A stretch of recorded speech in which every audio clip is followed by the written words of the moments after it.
When tech billionaire Vivian Cross whispered, "Please, just make it fast," in that blood-soaked Nashville ER, she wasn't begging for help.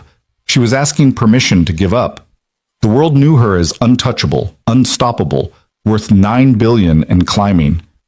But on that November night, broken glass in her hair and her designer suit torn open, she was just another body waiting to die. Then a hospital security guard ripped off his jacket and covered her like she mattered. What Vivian didn't know, the man saving her life was supposed to be invisible, and she'd already forgotten how to see people like him. If you're watching from anywhere in the world, drop your city in the comments below. I want to see how far this story travels. Hit that like button and stay until the end, because what happens next will change everything you think you know about heroes. The November rain came down like punishment. Vivian Cross had always believed she was untouchable. At 35, she'd built Crosstech Solutions from a dorm room idea into a $9 billion empire that had reshaped how America thought about automation, efficiency, and profit margins. Her face graced the covers of Forbes, Time, and Wired. Her keynote speeches commanded six figures. Her ruthlessness was legendary. 15,000 employees laid off in a single quarter because an algorithm suggested it would boost shareholder value by 8%. She wore her cruelty like couture. But at 11:47 p.m. on a rain-slicked stretch of Interstate 40, none of that mattered. The semi-truck that jackknifed across 3 lanes didn't care about her net worth. The guardrail that crumpled like tinfoil under her Tesla's weight didn't pause to check her credentials. And when her head cracked against the driver's side window hard enough to spiderweb the glass, the darkness that rushed in didn't ask for references. The crash made the kind of sound that haunts witnesses for years. Metal screaming, glass singing, rubber howling against asphalt. Then silence, except for the hiss of the ruined engine and the soft patter of rain on twisted steel. Vivian woke up to agony. Everything hurt in ways she'd never imagined pain could exist. Her left leg was pinned beneath the collapsed dashboard, bent at an angle that made her stomach heave. Her ribs felt like broken piano keys pressed by cruel fingers. Blood ran warm down her temple, copper-tasting when it reached her lips. She tried to move and her body refused, sending white-hot signals that translated simply, "You're dying." "Help," she whispered, but the rain swallowed the word. The ambulance arrived 14 minutes later, an eternity measured in heartbeats and terror. The EMTs worked with practiced efficiency, cutting her free from the wreckage while she drifted in and out of consciousness. She caught fragments. The crackle of radios, the smell of hydraulic fluid, someone saying massive internal bleeding in a tone that suggested preparations should be made. They loaded her into the ambulance, and the siren became her world. Nashville Memorial Hospital's emergency room was a fluorescent-lit circus of controlled chaos even on quiet nights. But when the call came through, high-profile patient, critical condition, ETA 4 minutes, the circus transformed into something else entirely. Dr. Sarah Chen, the night shift's lead trauma surgeon, assembled her team with the efficiency of a general preparing for battle. "We've got a 35-year-old female, multiple traumatic injuries from an MVA," she announced, scanning the faces around her. "Suspected internal bleeding, possible head trauma, fractures to the left femur and several ribs. This one's going to be complicated." The charge nurse, Marcus Williams, had worked at Nashville Memorial for 23 years. He'd seen movie stars, politicians, and once, a deposed foreign president. The VIP patients always came with complications that had nothing to do with medicine. "Do we know who it is?" he asked. Sarah glanced at her tablet. Vivian Cross, the tech CEO. A ripple of recognition moved through the room. Everyone knew that name. Crosstech had contracts with half the hospitals in Tennessee. Automation systems that had eliminated thousands of healthcare jobs while promising optimization. The irony wasn't lost on anyone. "Let's treat her like every other patient," Sarah said firmly. "She bleeds. We stop it. She needs surgery. We operate. Her bank account doesn't change the medicine." But of course it did. It always did. The ambulance doors burst open and the gurney rolled in like a missile finding its target. Vivian was barely conscious, her skin the color of old newspaper, her breathing shallow and rapid. The paramedic rattling off vitals had the clipped tone of someone delivering bad news. Blood pressure dropping, heart rate climbing, oxygen saturation concerningly low. Trauma Bay 2, Sarah commanded, and the team moved as one organism. They transferred Vivian from the gurney to the hospital bed with practiced precision, cutting away what remained of her clothing, attaching monitors, establishing IV lines. The machines began their mechanical chorus, beeps and whirs and the steady blip of a heartbeat that seemed too fragile to sustain life. Vivian's eyes fluttered open, unfocused and wild with pain. "Where?" she gasped, and even that single word cost her. "You're at Nashville Memorial," Sarah said, leaning into Vivian's line of sight. "You were in a car accident. We're going to take care of you, but I need you to stay calm. Can you do that?" Vivian tried to nod, but the pain stopped her. Something was breaking inside. She could feel it. Not just bones, but something more fundamental. The architecture of her self-belief crumbling under reality's weight. "It hurts," she whispered.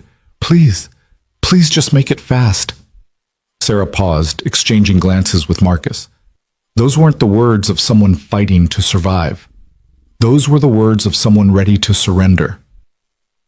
"We're not making anything fast except your recovery," Sarah said firmly.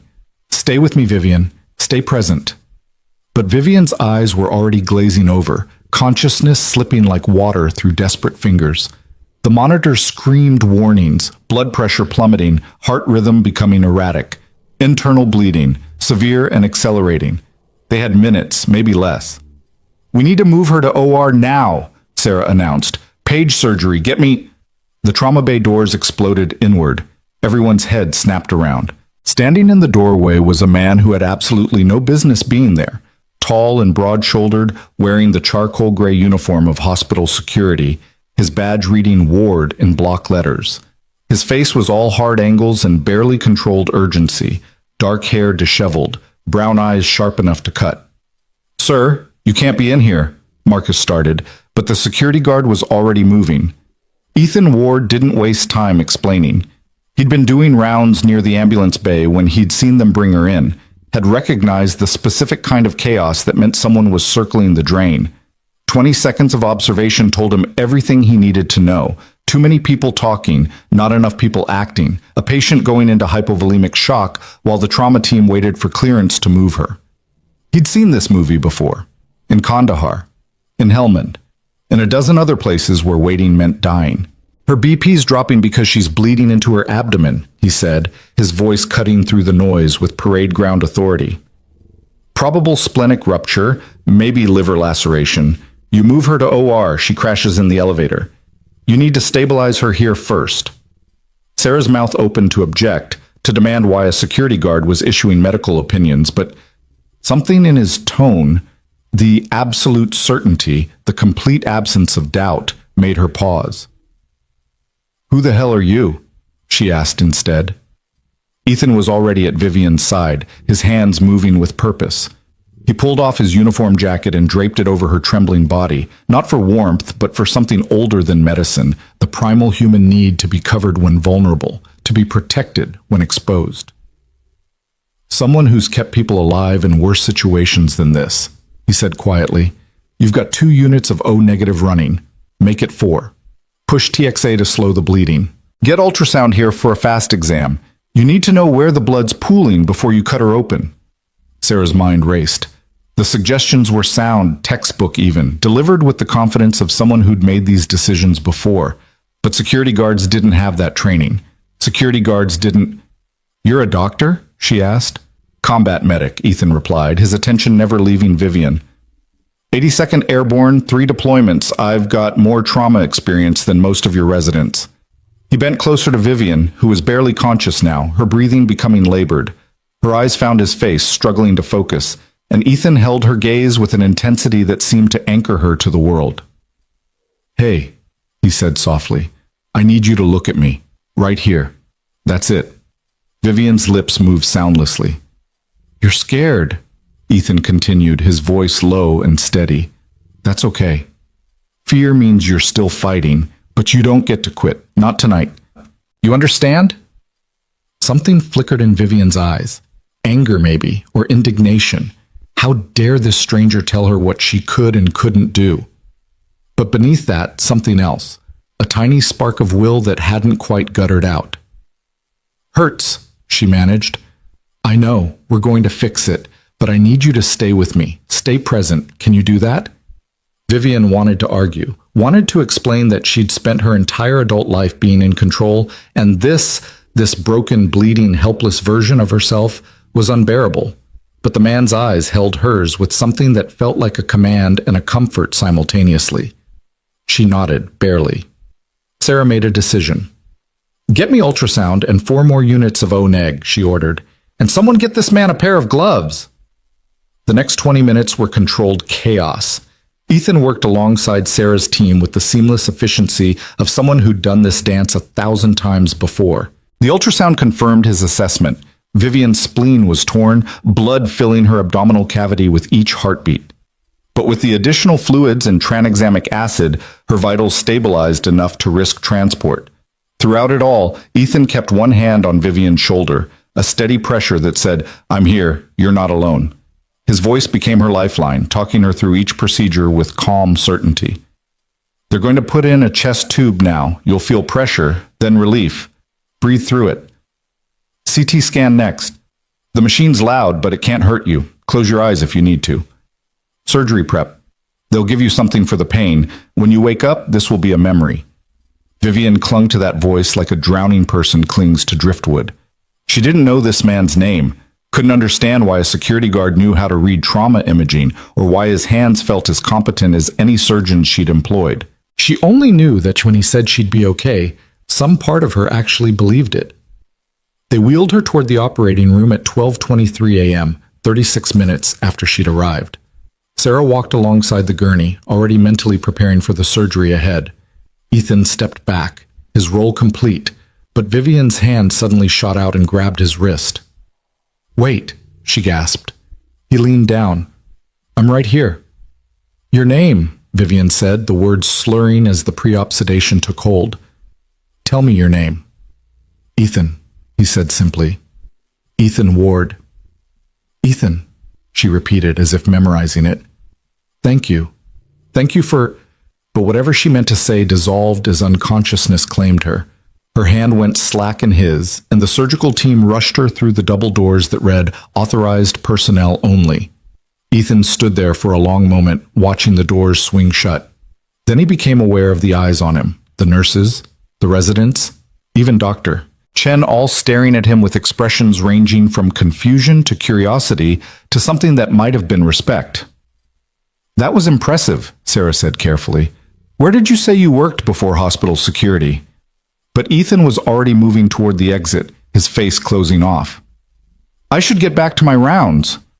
"Wait, I'd like to talk to you about—" "Another time, Doc," Ethan said, and his tone made it clear the conversation was over. He pushed through the trauma bay doors and disappeared into the hospital's fluorescent corridors, back into the background where security guards belonged. Behind him, Sarah stood holding Vivian's blood-stained designer blazer, wondering what kind of man walked away from recognition without a second thought.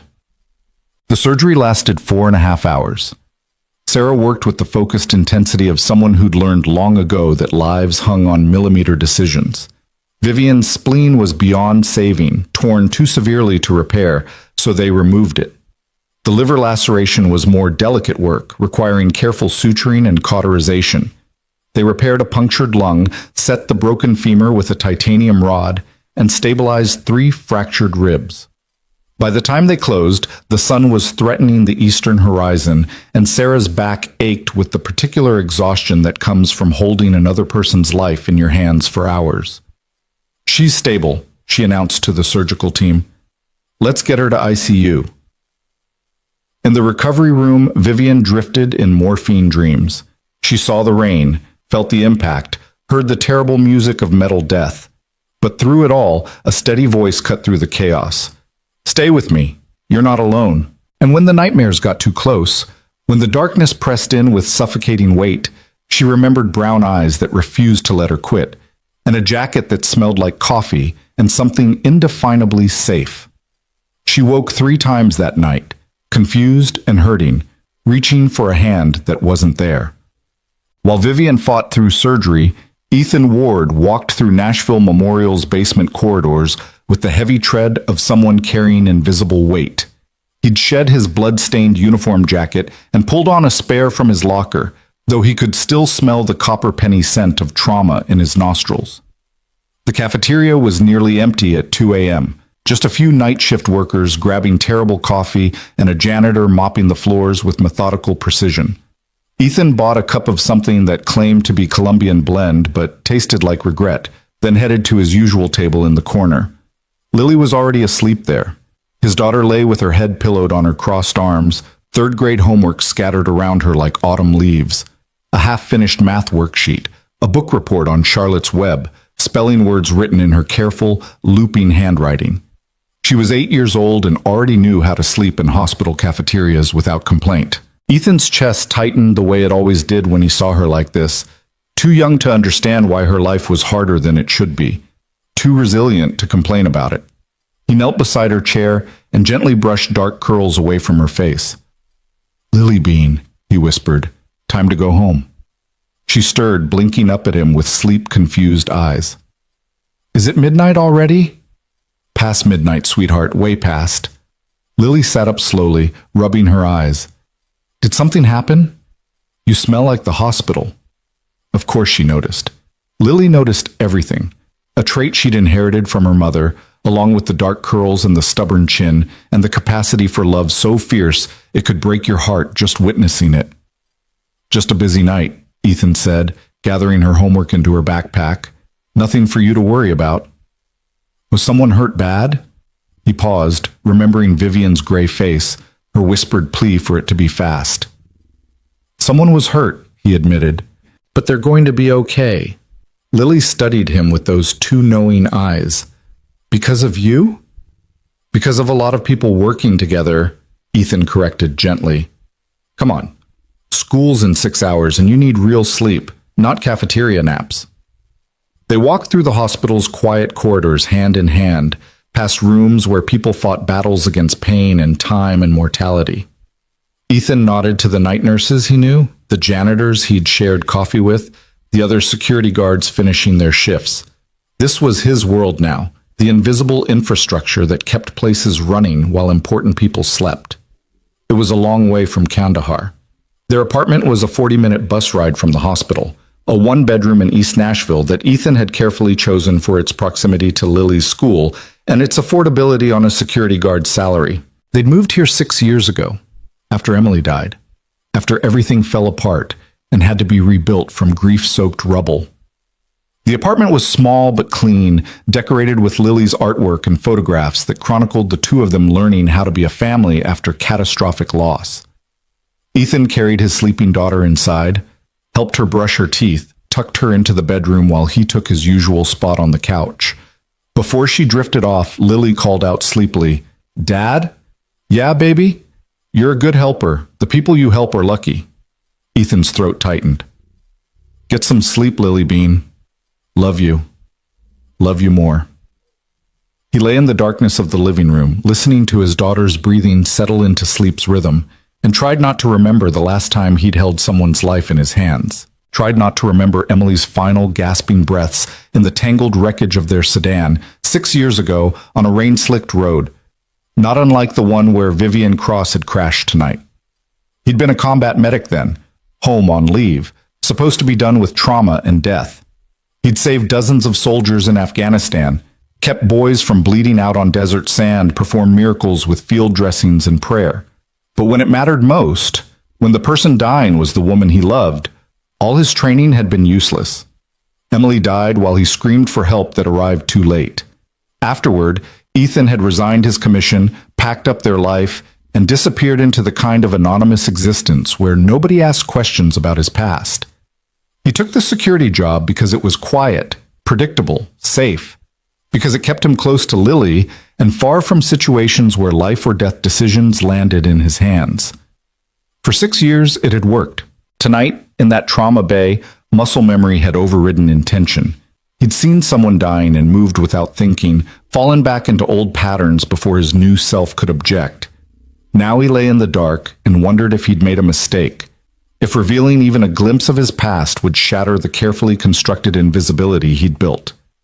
But when he closed his eyes, He saw Vivian's terrified face and heard her whispered thank you, and some part of him that he'd thought long dead stirred with something that felt dangerously close to purpose.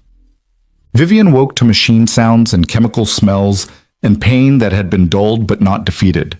Morphine made the world soft-edged and strange, but consciousness returned in pieces.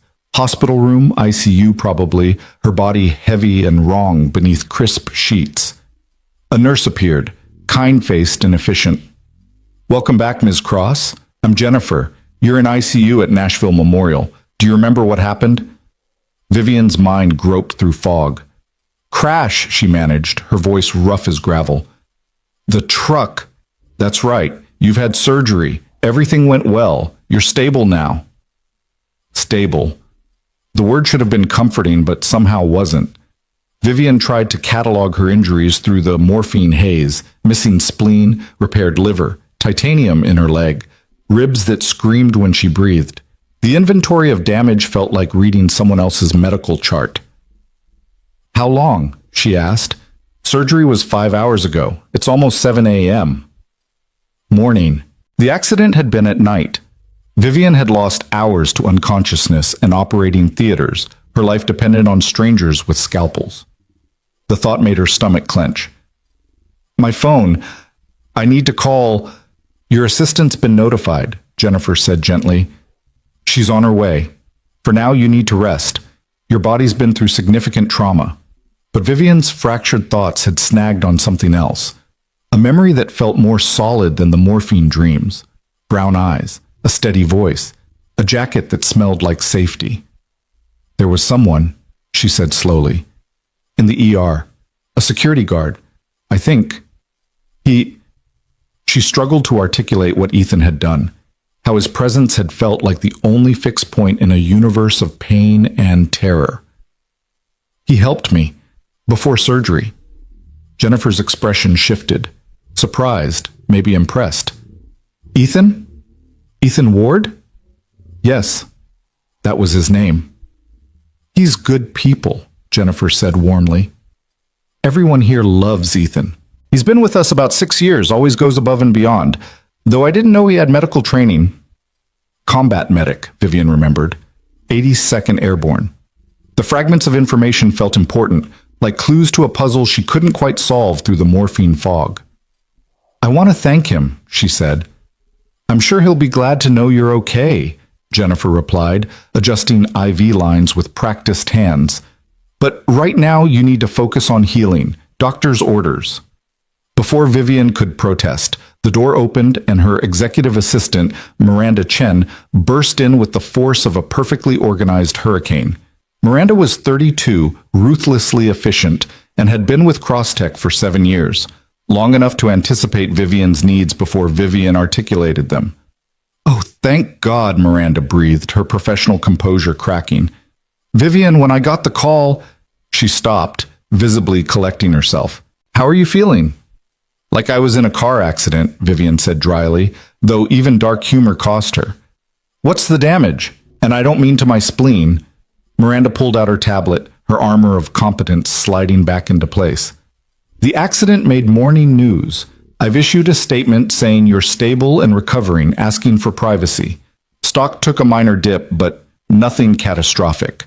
The board's been briefed, key executives are covering your meetings, Miranda, and legal's handling the insurance and accident reports.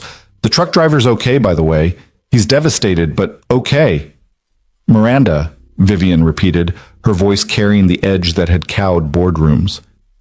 "I know you. You're leaving something out." Her assistant hesitated, and that moment of hesitation told Vivian everything. Miranda never hesitated unless the news was complicated, politically messy, or both. "What is it?" Vivian demanded. "The hospital leaked," Miranda said carefully. "Not officially, but someone talked to the press. They know you were brought here. They know it was serious, and—" She paused. "They know a security guard assisted in your initial treatment." Vivian's mind sharpened despite the drugs. "Ethan Ward." "Yes. Apparently he has military medical training.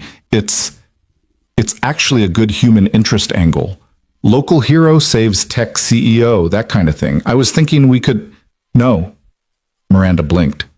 No? No press, no story, no human interest angle, Vivian said flatly. The man did his job. We're not turning him into a media circus for our benefit. But, Vivian, it's positive coverage.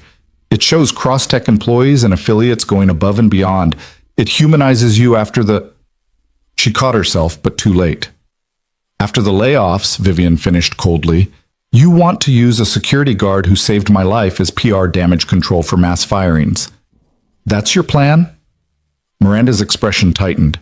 I'm thinking strategically about protecting your image and the company's interest. That's literally my job. She was right, of course. Vivian had built Crosstech with that exact philosophy. Every interaction was leverage. Every relationship was transactional. Every moment of human vulnerability was an opportunity to be managed. She'd become a billionaire by understanding that sentiment was weakness and gratitude was a liability. But lying in this ICU bed, her body held together by surgical thread and titanium, remembering how Ethan's voice had been the only thing keeping her tethered to life, the calculation felt obscene. Drop it, Vivian said quietly. That's not a request.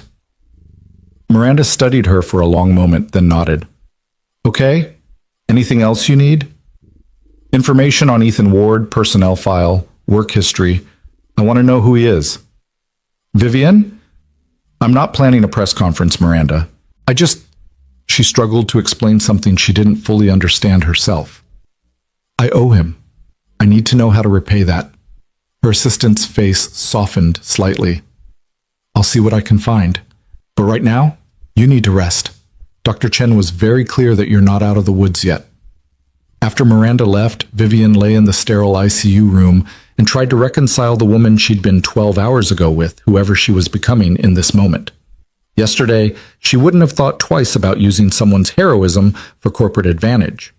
Yesterday, she'd have seen Ethan Ward as an asset to be leveraged, not a person to be protected. The morphine was making her maudlin, she decided. Once the drugs wore off and her body healed, she'd return to normal, ruthless, focused, untouchable. This gratitude, this strange softness, was just trauma response. It would pass.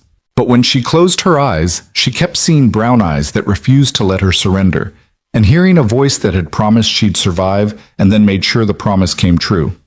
Stay with me. You're not alone. Nobody had ever said those words to her before. Not like that. Not like they meant them.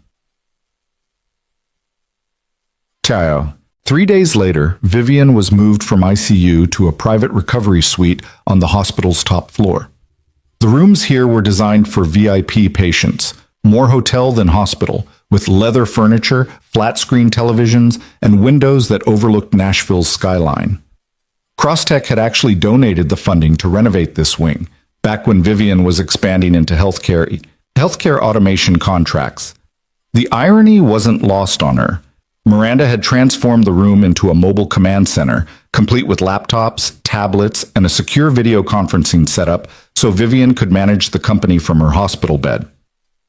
The board had been understanding about her absence, which meant they were circling like sharks, waiting to see if she'd show weakness. Vivian refused to show weakness, despite the pain that shot through her body with every movement, despite the exhaustion that made her bones feel like lead. She conducted meetings, reviewed quarterly projections, and made decisions that would impact thousands of lives. This was her identity, her purpose. Without it, she was just another broken body in a hospital bed. On the 4th day of her recovery, she finally asked Miranda to invite Ethan Ward to her room. Her assistant looked up from her tablet, surprised. Are you sure? I can arrange a more formal thank you. Flowers, a bonus, a commendation in his personnel file. I want to thank him myself, Vivian said. 15 minutes. Can you arrange it? Miranda hesitated, and again that hesitation spoke volumes. He's been difficult to reach. He's declined several interview requests, won't talk to the press, basically pretends nothing happened. He's not an employee of Crosstech, Vivian pointed out. He works for the hospital. He doesn't owe us anything. No, but... Miranda stopped, choosing her words carefully. Vivian, I did some research like you asked. Ethan Ward's background is complicated. Vivian sat up straighter, ignoring the protest from her healing ribs. Explain. He's 38, single father to an 8-year-old daughter. He's worked hospital security here for 6 years at $15 an hour, which is barely above Tennessee minimum wage. Before that, there's almost nothing. No tax records, no employment history, like he didn't exist before 2019. But he was military, Vivian said, remembering. Combat medic, 82nd Airborne. That's where it gets interesting, Miranda continued. I had to dig through military records, which wasn't easy and might not have been entirely legal. But yes, Ethan Alexander Ward, specialist, combat medic, 3 deployments to Afghanistan. He was decorated, Vivian. Bronze Star with Valor, Army Commendation Medal, Combat Medic Badge. He saved lives under fire, performed field medicine that Army doctors called miraculous. Vivian absorbed this, trying to square the image of a decorated war hero with the quiet security guard who'd covered her with his jacket and refused recognition. So what happened? Why is he working hospital security for minimum wage? Miranda's expression turned somber. His wife died. Car accident 6 years ago. Emily Ward, she was a nurse. They had an 18-month-old daughter. Ethan was home on leave when it happened. According to the accident report, he was in the car when she died. They were hit by a drunk driver on I-24. The air seemed to leave Vivian's lungs. Suddenly so much made sense, the practice calm in the face of trauma, the refusal to make a story out of saving her life, the way he'd simply stepped back into the shadows afterward. Ethan Ward wasn't just a security guard. He was someone who'd lost everything and rebuilt from nothing, choosing invisibility over heroism, choosing his daughter over ambition. He'd saved Vivian's life, then gone back to the hospital cafeteria where his 8-year-old daughter waited every night doing homework. The realization hit Vivian like a physical blow. Jesus, she whispered. Yeah, Miranda said quietly. So when you thank him, maybe be gentle. I don't think he wants recognition or gratitude or anything except to be left alone. But Vivian needed to see him, needed to look in those brown eyes again without the filter of morphine and terror, needed to understand how someone with his training and his loss had ended up guarding hospital corridors for poverty wages, needed maybe to understand what it meant to survive catastrophic loss and choose to keep going anyway. Set up the meeting, she said firmly. Today, if possible. Ethan received the summons during his shift that evening, delivered by a hospital administrator who seemed nervous about interrupting a security guard's rounds. Ms. Cross has requested to see you in her suite, the woman said, as if she was announcing an audience with royalty. She'd like to thank you personally for your assistance during her admission. Ethan's first instinct was to decline. He'd been avoiding this exact scenario for 4 days, ducking reporter calls, ignoring messages from hospital PR, staying invisible the way he'd learned to stay invisible. Recognition was dangerous. Attention led to questions, and questions led to a past he'd carefully buried. But something about the message gave him pause. She'd like to thank you personally. Not a public ceremony or a press conference or any of the circus he'd feared. Just a conversation, human to human. He thought of Vivian's terrified eyes in the trauma bay, her whispered plea for it to be fast. Thought of how she'd grabbed his wrist before surgery, needing to know his name like it was a talisman against death. Maybe she deserved closure. Maybe they both did. Tell her I'll come after my shift ends, he said. Around midnight. The administrator blinked. Ms. Cross specified this evening, around 7... Midnight or not at all, Ethan interrupted, his tone making it clear the terms weren't negotiable. I have work to finish and a daughter to take care of. If Ms. Cross wants to see me, it'll be on my schedule. He walked away before the woman could respond, ignoring the small flicker of satisfaction at setting boundaries with someone who probably hadn't heard the word no in years. Vivian Cross could wait. The hospital's corridors needed patrolling, Lily needed dinner and homework help, and Ethan had learned long ago that his time was worth more than money could measure. At 11:45 p.m., after his shift officially ended and after making sure Lily was settled in the cafeteria with her books and a hot chocolate from the vending machine, Ethan made his way to the VIP recovery suite. The elevator ride to the top floor felt like ascending into foreign territory. Ethan had worked at Nashville Memorial for 6 years but had never been to this wing, the domain of wealthy patients whose insurance came with leather furniture and skyline views. His normal territory was the basement corridors, the loading docks, the cafeteria during quiet nights. He straightened his uniform, suddenly aware of the worn patches on his shoulders and the fact that he probably smelled like hospital coffee and industrial cleaner. Then he caught himself and almost laughed. He'd faced down Taliban fighters and held together dying soldiers with field dressings and pure will. He could handle a conversation with a billionaire. The suite's door was slightly ajar. Ethan knocked anyway, waiting for permission before entering foreign territory. "Come in," Vivian's voice called, and he pushed through into opulence. The recovery suite looked nothing like the rest of the hospital, more like a five-star hotel room, all dark woods and soft lighting and probably 1,000 thread-count sheets on the hospital bed. Vivian sat propped against pillows, laptop balanced on her knees, looking substantially better than the last time he'd seen her. She'd traded blood and terror for silk pajamas and calculated poise, though he could see pain in the tightness around her eyes and the careful way she held her torso. She looked up as he entered, and something flickered across her face. Surprise, maybe? Or recognition? Or something more complex that Ethan couldn't quite read. "Mr. Ward," she said, closing the laptop and setting it aside. "Thank you for coming. I know it's late." "Ethan's fine," he said, staying near the door, careful to maintain distance. "And you said you wanted to see me." Vivian studied him with the intensity of someone used to reading people for advantage. "I did. I wanted to thank you properly. What you did in that emergency room—" She paused, and for a moment the perfect poise cracked. "You saved my life. I know that. Everyone knows that." "Dr. Chen saved your life," Ethan corrected. "I just kept you stable until she could do the hard work." "Don't diminish what you did," Vivian said sharply. I remember how scared I was, how much I wanted to give up. And I remember your voice telling me I didn't get to quit. If you hadn't been there, someone else would have stepped up," Ethan interrupted. "That's how hospitals work. You were never alone, Ms. Cross. You were surrounded by people who wanted to save you." Vivian's eyes narrowed slightly. "You're making this difficult." "Making what difficult?" "Thanking you. I'm trying to express gratitude and you keep deflecting." Ethan almost smiled. "I appreciate the thought, but I don't need thanks. I'm glad you're okay. That's enough." "It's not enough for me," Vivian insisted. I want to do something for you. A bonus? Or a commendation? Or there must be something you need." And there it was. The transaction. The billionaire's instinct to quantify gratitude, to settle debts with money and gestures.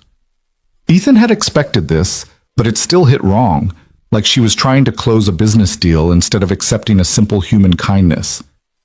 "I don't want anything," he said quietly. "Everyone wants something." "Then I'm not everyone." They stared at each other across the expensive hospital room, and Ethan could see Vivian struggling with his refusal to fit into her framework of how the world worked. In her experience, people were leverage, gratitude was currency, and every interaction had a price. He was breaking her rules simply by wanting nothing. "I looked into your background," Vivian said abruptly, and Ethan's spine stiffened. "I know about your military service, your decorations, your—" She hesitated. "Your loss. I'm sorry." Ethan's jaw clenched. "You had no right." "I know. But I needed to understand who saved me. Needed to know why a decorated combat medic is working hospital security for poverty. Wages when you could be doing so much more." "Could I?" Ethan asked, and his voice carried an edge sharp enough to cut. "Because from where I'm standing, I'm exactly where I need to be. I have a daughter who needs stability, not a father chasing ambition. I have a job that lets me be present in her life, not drowning in 60-hour weeks. And I have peace, Ms. Cross. Maybe that's not worth billions, but it's worth more than you think." Vivian flinched like he'd struck her. I didn't mean to imply that my life is less than yours because it's smaller," Ethan finished. "That I'm wasting potential by choosing my child over a career? Because that's what it sounded like." The silence stretched taut between them. Vivian's face had gone carefully blank, the way people's faces do when they're fighting to maintain composure. Ethan wondered if he'd pushed too hard, said too much, revealed too much of the anger he usually kept locked down. But he was tired of people thinking invisibility meant inconsequential. "You're right," Vivian said finally, her voice small. "I'm sorry. That was condescending and wrong. Your choices, your life, they're none of my business." Ethan nodded once, accepting the apology. "Is there anything else, Miss Cross?" "Just one thing," Vivian said, meeting his eyes. "That night in the ER, when I asked you to make it fast, I wasn't asking for help. I was asking for permission to give up. And you didn't give it to me. You told me I didn't get to quit. Why?" The question hung in the air between them, honest and raw and more vulnerable than anything that had come before. Ethan could have deflected, could have given some generic answer about medical ethics or professional duty. But Vivian deserved better than deflection. "Because I've seen what giving up looks like," he said quietly. "I've held people while they bled out, watched the light leave their eyes when they stopped fighting. And every single one of them, at the very end, they wanted more time. They wanted to live. But it was too late." He paused, remembering faces he'd never forget, names that haunted his quiet moments. "You weren't at the end, Ms. Cross. You had time. You had a chance. And no matter how much it hurt, no matter how scared you were, you didn't get to throw that away. Not on my watch." Vivian's eyes glistened with something that might have been tears, though she blinked them away before they could fall. "Thank you," she whispered, "for not letting me." "You're welcome. Now get some rest. Your body needs it." He turned to leave, but Vivian's voice stopped him at the door. "Ethan?" He looked back. "Your daughter's lucky to have you." Something in Ethan's chest loosened just slightly. "I'm the lucky one," he said. Then he stepped out into the corridor and closed the door behind him, leaving Vivian Cross to her recovery and her thoughts, and the uncomfortable realization that maybe, just maybe, her billions couldn't buy the things that mattered most. Ethan made it halfway to the elevator before the weight of the conversation caught up with him. He leaned against the wall in the empty corridor, eyes closed, breathing deliberately slow. The encounter with Vivian had torn open carefully sealed compartments in his mind, memories he'd learned to keep locked, emotions he'd trained himself not to feel. "Your daughter's lucky to have you." The words shouldn't have landed so hard, but they did. Because most days, Ethan didn't feel lucky at all. Most days felt like barely keeping his head above water while Lily watched from the shore, too young to understand why they lived in a one-bedroom apartment and ate pasta 4 nights a week and spent her evenings in hospital cafeterias instead of at home. He pushed off the wall and headed for the elevator, forcing himself back into the present. Lily would be wondering where he was. They had their routine, their small rituals that held their lives together, and he'd already disrupted it enough tonight. The cafeteria was nearly empty when he returned, just a handful of night workers scattered across the tables. Lily sat in their usual corner, head bent over a book, dark curls falling forward to hide her face. She looked so much like Emily in that moment that Ethan's breath caught, the same delicate features, the same unconscious grace, the same fierce concentration that made the world disappear. "Hey, Lily Bean," he said softly, sliding into the seat across from her. "Ready to head home?" She looked up, and her smile was the best thing he'd seen all night. "I finished my book report. Want to hear it?" "Always." Lily launched into an enthusiastic summary of Charlotte's Web, complete with detailed opinions about each character's motivations and moral development.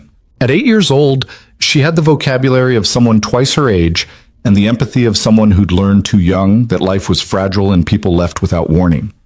Ethan listened with the full attention she deserved, asking questions, praising her insights, trying to give her every scrap of normal childhood he could manage.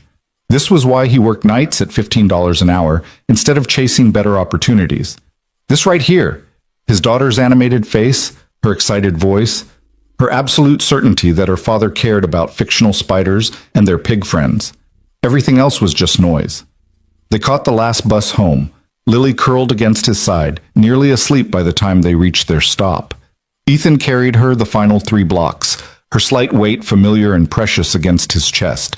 Inside their small apartment, he tucked her into bed, kissed her forehead, and whispered the same words he said every night. "Love you more than the world, Lily Bean." "Love you more than the stars," she murmured, already half dreaming.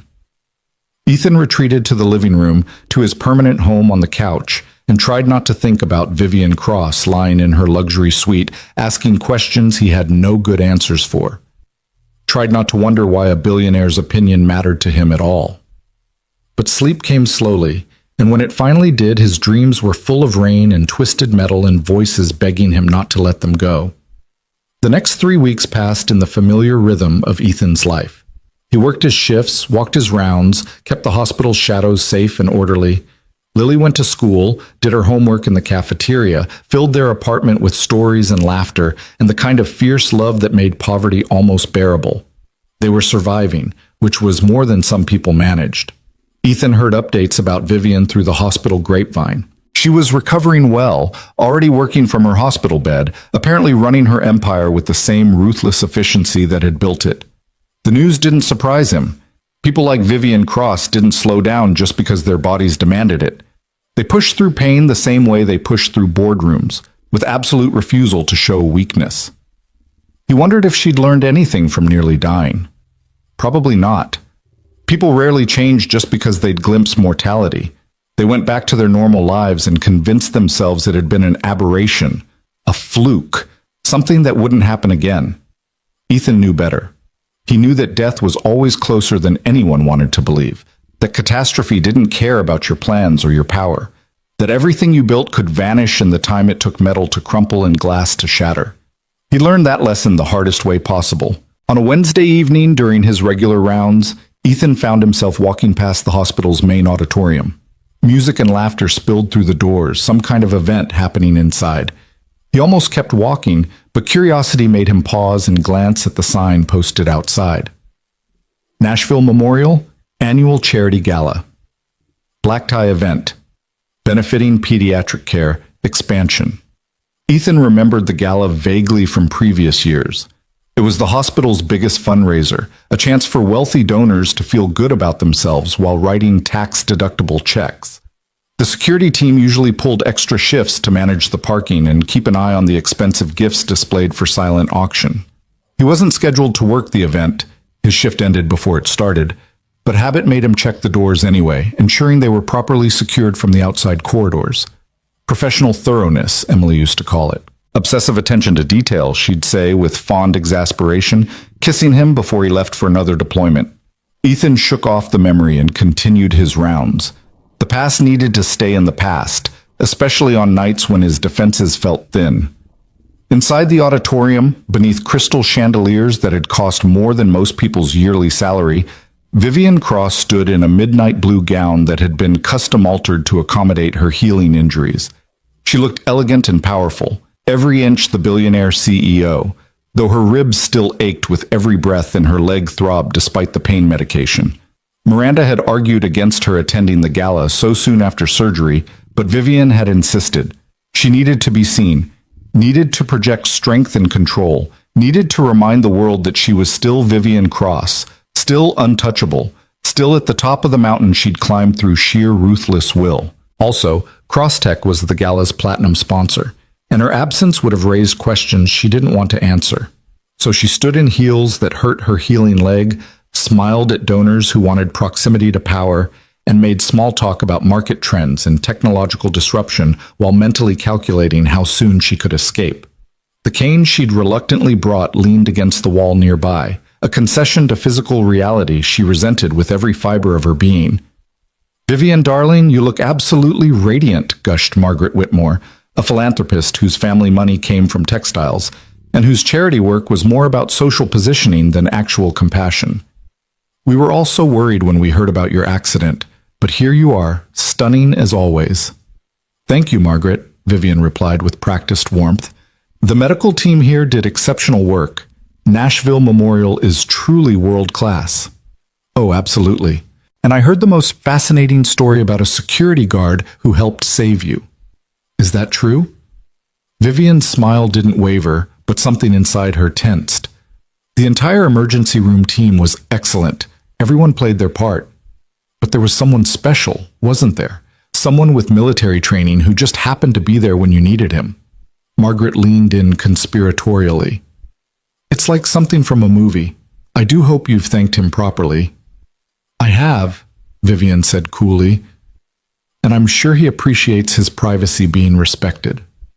Margaret looked momentarily confused by the rebuke, then recovered with a tinkling laugh. Of course, of course. Still, what a lovely story. The kind of thing that reminds us we're all human, even powerful women like yourself.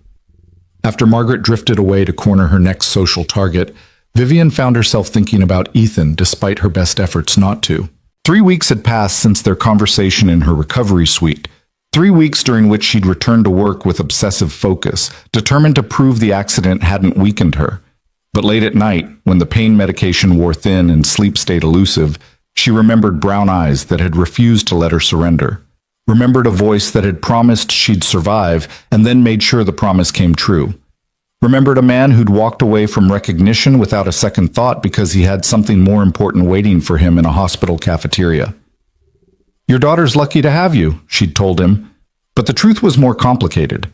Vivian had spent 3 weeks thinking about what it meant to choose your child over ambition, to measure wealth in moments instead of money, to build a life so deliberately small it could fit in a one-bedroom apartment and still feel complete. She didn't understand it. Couldn't comprehend how someone with Ethan's skills and training could be satisfied working security for poverty wages. It violated everything Vivian believed about human nature and ambition and the fundamental drive to accumulate more, be more, have more, unless she was wrong about what actually mattered. The thought was uncomfortable enough that Vivian reached for her wine, needing something to do with her hands.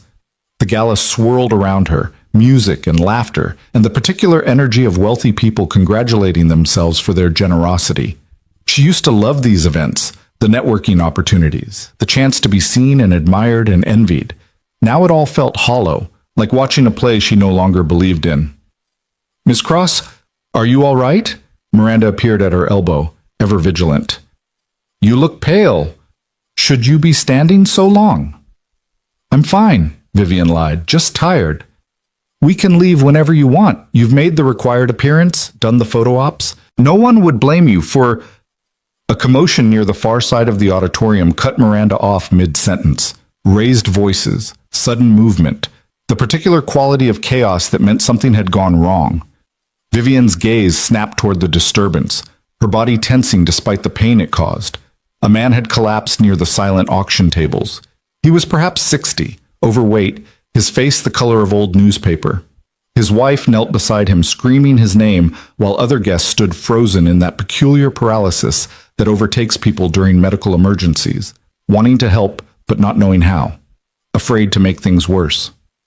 Someone call 911, a woman shrieked. Is there a doctor? Another voice called out desperately. Vivian watched the scene unfold with the detached clarity that trauma had taught her, recognizing that the man was dying, that seconds mattered, that fear was making everyone useless. She started forward instinctively, though what she thought she could do with her own body barely healed was unclear. Then a figure moved through the crowd with the purposeful speed of someone who knew exactly what was happening and exactly what to do. Ethan Ward appeared like a force of nature, still in his security uniform, his face set in lines of absolute focus. He must have been doing rounds nearby when the emergency began, must have heard the commotion and responded the way he'd been trained to respond, instantly, without hesitation, without thought for anything except the person who needed help. He dropped to his knees beside the collapsed man, fingers immediately finding the carotid pulse, eyes scanning for signs of life.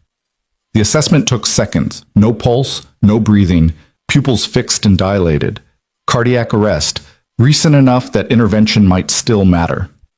Step back, Ethan commanded, his voice cutting through the panic with parade ground authority. The crowd obeyed without question, responding to something primal in his tone, the voice of someone who'd commanded in life or death situations before. He tilted the man's head back, checked his airway, positioned his hands over the sternum with practiced precision. Then he began CPR with the steady, controlled rhythm of someone who'd done this dozens of times. Who knew that perfect compression depth and perfect timing could be the difference between brain death and survival? 1, 2, 3, 4, Ethan counted under his breath, pushing hard and fast exactly the way the protocols demanded. 30 compressions, then he tilted the man's head back, pinched his nose, and delivered 2 rescue breaths with the kind of clinical efficiency that came from muscle memory older than thought. The crowd watched in absolute silence. Even the wife had stopped screaming, transfixed by the sight of this security guard performing a miracle in real time. Vivian stood frozen, transported back to that night in the emergency room when these same hands had kept her alive. She'd been too drugged and terrified to fully process what Ethan was then, what he'd been trained to do. But now, watching him work with absolute mastery over a situation that would have paralyzed most people, she finally understood. This wasn't just a man with medical training. This was a combat medic who'd performed field medicine under fire, who'd kept soldiers alive when death was the statistically likely outcome, who'd learned to function at peak efficiency while hell exploded around him. This was what he'd walked away from. This extraordinary competence, this ability to stand between someone and death and refuse to move. He'd buried it beneath a security guard's uniform and $15 hourly wages because his daughter needed him more than the world needed his skills. The sacrifice of it staggered her. "Come on," Ethan muttered, continuing the compressions with metronomic precision. "Come on. Don't quit on me. Stay with it." 30 more compressions, 2 more breaths. Repeat. His arms would be burning by now, his shoulders screaming, but his rhythm never faltered. Another cycle, another. The man's wife sobbed quietly, praying to whoever might be listening. Then, on the 4th cycle, the impossible happened. The man's chest hitched with an independent breath. His eyelids fluttered. Color began returning to his gray face like dawn breaking over frozen ground. Ethan immediately checked for a pulse and found one, thready but present, life returning in fragile increments. He rolled the man into recovery position, ensuring his airway stayed clear, one hand remaining on his shoulder in reassurance. "You're okay," Ethan said quietly. "Just breathe. Help's coming. You're going to be fine." The man's eyes focused slowly on Ethan's face, confused and frightened but alive. His lips moved soundlessly, trying to form words that wouldn't quite come. "Don't try to talk," Ethan instructed. "Save your strength. You had a cardiac arrest, but you're back. You're going to make it." The auditorium erupted in applause. Wealthy donors who just witnessed actual heroism instead of the performative kind they usually celebrated. But Ethan didn't acknowledge the crowd. He stayed focused on his patient, monitoring breathing and pulse, keeping the man stable and calm until the paramedics arrived. When the emergency team rushed in with their equipment and their protocols, Ethan provided a crisp handoff. Patient information, timeline of events, interventions performed.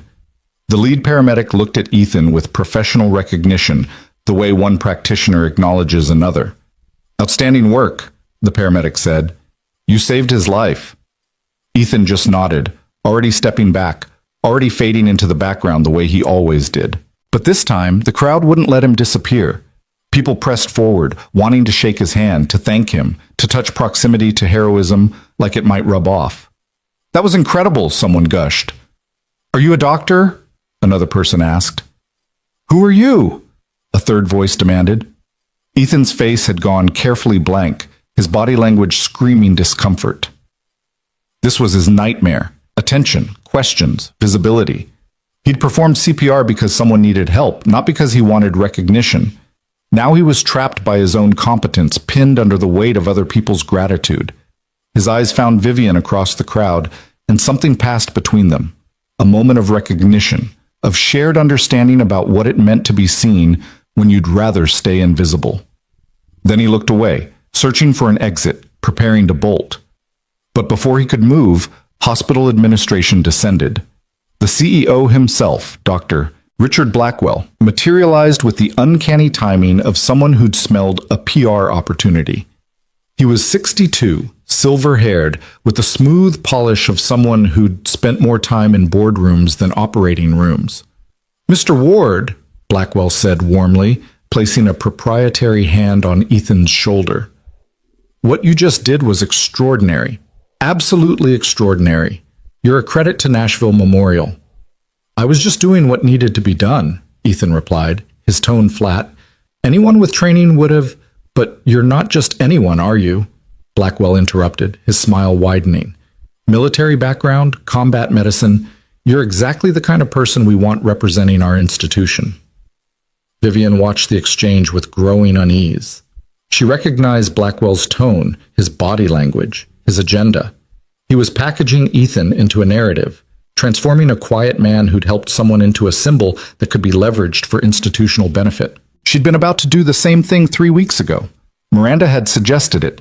Local hero saves CEO, positive press, humanizing story. Vivian had shut it down because Ethan had asked her to, because he'd made clear that he valued privacy over recognition. Now Blackwell was doing exactly what Vivian had refused to do, and Ethan's face showed barely concealed fury. "Dr. Blackwell," Ethan said carefully, "I appreciate the acknowledgement, but I'd prefer to get back to my work now." "Nonsense," Blackwell said. "This deserves proper recognition.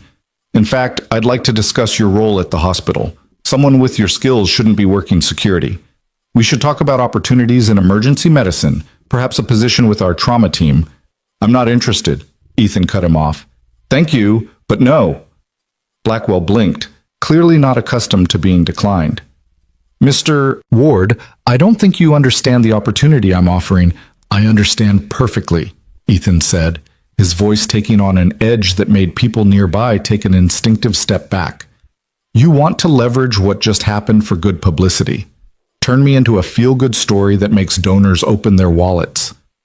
But I'm not interested in being your mascot, Dr. Blackwell. I did my job. Now I'd like to go back to doing it quietly." The air in the auditorium shifted, conversations dying as people tuned into the confrontation. Blackwell's smile had frozen into something brittle and slightly dangerous. Nobody spoke to him like that, certainly not a security guard making $15 an hour.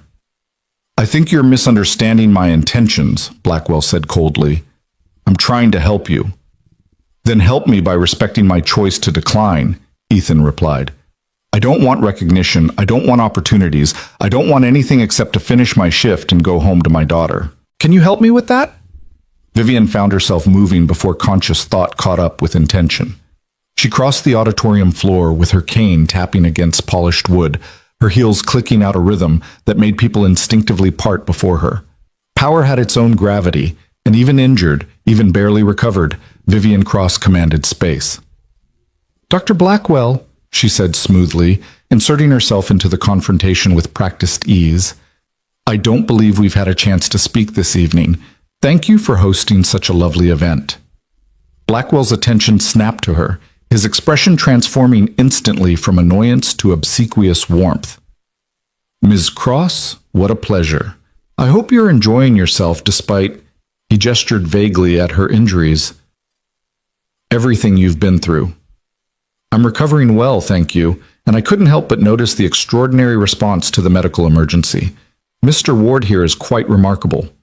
Ethan's eyes narrowed slightly, warning her not to push whatever angle she was working, but Vivian ignored the warning, playing the game she'd mastered long before she'd built her first billion. "Indeed," Blackwell agreed. "I was just discussing potential opportunities for Mr. Ward within our organization." "How generous," Vivian interrupted. "Though I imagine Mr. Ward's current position suits him quite well, given his personal circumstances." "Not everyone measures success by title and salary, Dr. Blackwell. Sometimes the most valuable thing is flexibility and time with family." She let the words land deliberately, watching Blackwell process the implicit rebuke. Then she turned to Ethan, her expression softening just slightly. "Thank you again for what you did that night in the ER," she said, "and for what you just did here. You have a gift for showing up exactly when you're needed most."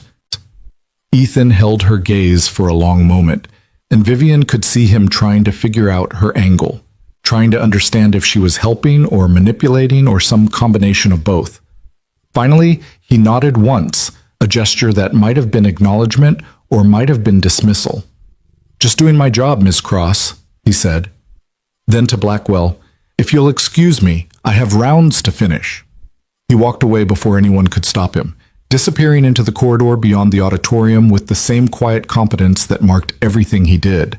The crowd watched him go, murmuring appreciation, already transforming what they'd witnessed into dinner party stories about the hero security guard.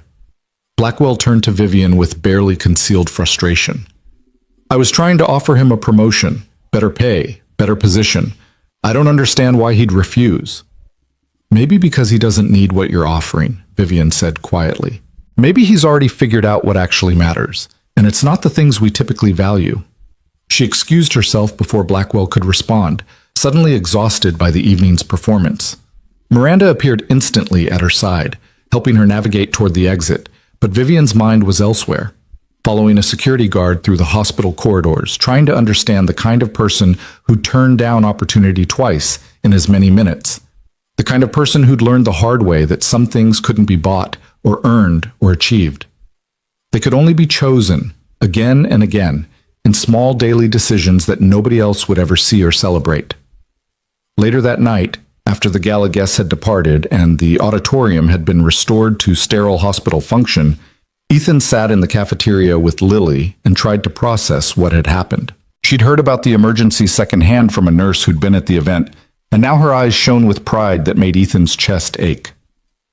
"Dad, you saved someone's life tonight," Lily said, her voice full of wonder. "Like a real superhero." "I'm not a superhero, Lily Bean. I just remembered my training." "But most people don't know how to do that. Most people would have been scared and done nothing. You were brave." Brave. The word sat uncomfortably. Ethan had never thought of responding to emergencies as bravery. It was just what you did when someone needed help. Bravery was something different, something he wasn't sure he possessed anymore. Bravery was Emily's smile when she'd sent him off to war, knowing he might not come back. Bravery was Lily's resilience after losing her mother, learning to build joy from the wreckage of their lives. He was just a man trying to keep his head above water and his daughter safe. Nothing heroic about that. "Hey," he said, pulling her close. "You know what I think is really brave? How you do your homework every night in this cafeteria without complaining. How you understand when I have to work late. How you make the best of things even when they're hard. That's real courage, Lily. That's the kind that actually matters." She nestled against his shoulder, small and warm and infinitely precious. "I learned it from you." Ethan closed his eyes against the sudden burning behind them. This child, this perfect, impossible child who'd become his whole world after Emily died. He'd give up everything else 1,000 times over if it meant keeping her safe, keeping her loved, keeping her from knowing how close to the edge they sometimes walked. "I love you more than the world, Lily Bean," he whispered. "Love you more than the stars, Dad." They sat together in the quiet cafeteria while the hospital hummed its night sounds around them. Monitors beeping, footsteps echoing, the soft murmur of people fighting their private battles against pain and time. This was their world, small and circumscribed and just enough. But across the city, in a penthouse apartment with floor-to-ceiling windows overlooking Nashville's glittering skyline, Vivian Cross stood in the darkness and wondered why everything she'd built suddenly felt insufficient. The gala had been a success. The quarterly earnings were strong. Crosstech's stock continued its upward trajectory. By every metric that mattered, she was winning. Yet when she closed her eyes, she saw a security guard performing CPR with perfect precision, then walking away from recognition without a backward glance. Saw a man who'd chosen his daughter over ambition, time over money, presence over power. Saw someone who'd figured out the answer to questions Vivian was only beginning to know how to ask. What did it mean to live well? Not successfully, not profitably, but genuinely well, with purpose and connection and the kind of peace that couldn't be quantified on a balance sheet? Vivian had spent her entire adult life believing she knew the answer. Build the empire, accumulate the wealth, dominate the market, win, always win, because anything less was failure and failure was death. But maybe she'd been asking the wrong questions all along. Her phone buzzed with another urgent email. Some crisis that needed immediate attention, some decision that only she could make. Vivian ignored it, a small act of rebellion that would have been unthinkable a month ago. Instead, she stood at her window and watched the city sleep and wondered if it was too late to learn a different way of measuring what mattered. Wondered if Ethan Ward, who'd saved her life and then tried to teach her how to live it, might still be willing to show her the way. The question haunted Vivian through the following week like an unwelcome ghost. She buried herself in work, conducted back-to-back video conferences from her penthouse office, reviewed acquisition proposals that would expand Crosstech's reach into 3 new markets. The familiar rhythm of corporate dominance should have steadied her. should have reminded her who she was and what she'd built. Instead, every decision felt hollow. Every victory tasted like ash. Miranda noticed first, the way she always did. On a gray Thursday morning, she arrived with Vivian's usual espresso and the daily briefing, then paused in the doorway with an expression of careful concern. "You're not sleeping," Miranda observed, not quite making it a question. Vivian looked up from the quarterly projections on her screen, aware that the dark circles under her eyes probably told their own story. "I'm healing. Sleep's been difficult. It's been 6 weeks since the accident. The doctors cleared you for normal activity 2 weeks ago. This isn't about physical recovery anymore, is it?" For a moment, Vivian considered deflecting, falling back on the professional distance that had always defined their relationship. But Miranda had been with her for 7 years, had witnessed every triumph and weathered every crisis, had earned the right to honesty even when honesty was uncomfortable. "No," Vivian admitted quietly, "it's not." Miranda set down the espresso and closed the office door, a gesture that meant they were off the record now, speaking human to human rather than executive to assistant. She settled into the chair across from Vivian's desk with the patient expression of someone prepared to wait however long necessary. "Talk to me," Miranda said simply. Vivian stared at the city beyond her windows, trying to find words for feelings she barely understood herself. "Do you ever wonder if we're doing it wrong? All of this, the empire building, the market domination, the relentless push for more. What if we've been measuring success with the wrong metrics?" Miranda's eyebrows rose slightly. "That's a pretty existential question for a Thursday morning." "I know. I'm sorry. It's just..." Vivian paused, struggling.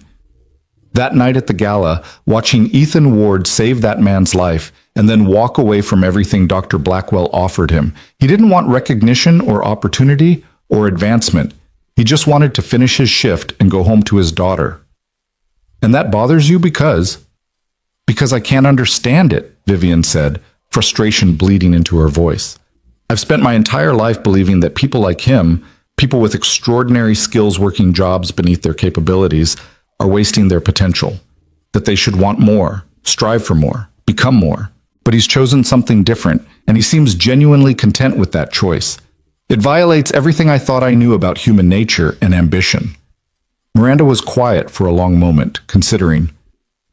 "Maybe the violation is the point. Maybe what you thought you knew was incomplete." "Meaning what?" "Meaning you built Crosstech on certain assumptions about what drives people. Money, status, power, achievement. Those assumptions worked beautifully for building a tech empire. But Ethan Ward operates on completely different assumptions about what makes life worth living. And watching him might be forcing you to question whether your model is universal or just one option among many." Vivian felt something tight and uncomfortable shift in her chest. "You think I've been wrong. I think you've been successful by one definition of success," Miranda said carefully. "But there are other definitions, and some of them might be equally valid. Maybe more valid, depending on what you actually value beneath all the conditioning about what you're supposed to value." The words landed with more force than Vivian wanted to acknowledge. She'd spent so long equating her worth with her wealth, her identity with her achievements, that the possibility of alternative frameworks felt threatening. If there were other ways to measure a life well lived, ways she'd systematically ignored in her climb to the top, what did that say about the choices she'd made? "I don't know how to think differently," Vivian admitted, and the vulnerability in her voice surprised even her. She gestured at the office, the screens, the evidence of her empire. "This is all I know how to be." "Then maybe it's time to learn," Miranda said gently. "And maybe the person who saved your life twice now has something to teach you beyond emergency medicine." The suggestion sat in the air between them, both obvious and terrifying. Vivian had avoided Ethan since the gala, sensing that another conversation would require her to confront questions she wasn't ready to answer. But avoidance was its own kind of cowardice, and whatever else Vivian Cross might be, she'd never been a coward. "You think I should talk to him again," Vivian said. "I think you need to talk to him again," Miranda corrected. "Not as the billionaire CEO thanking the security guard, as one human being asking another how he found peace after losing everything." Vivian's hands trembled slightly as she reached for her espresso, needing something to do with the sudden surge of emotion. What if he tells me I've wasted my life? What if he tells you there's still time to change? Miranda countered. Vivian, you nearly died 6 weeks ago. You whispered, make it fast because giving up felt easier than fighting. That's not the voice of someone who's satisfied with how they've lived. That's the voice of someone who's already questioning everything but hasn't admitted it yet. The truth of it hit Vivian like a physical blow.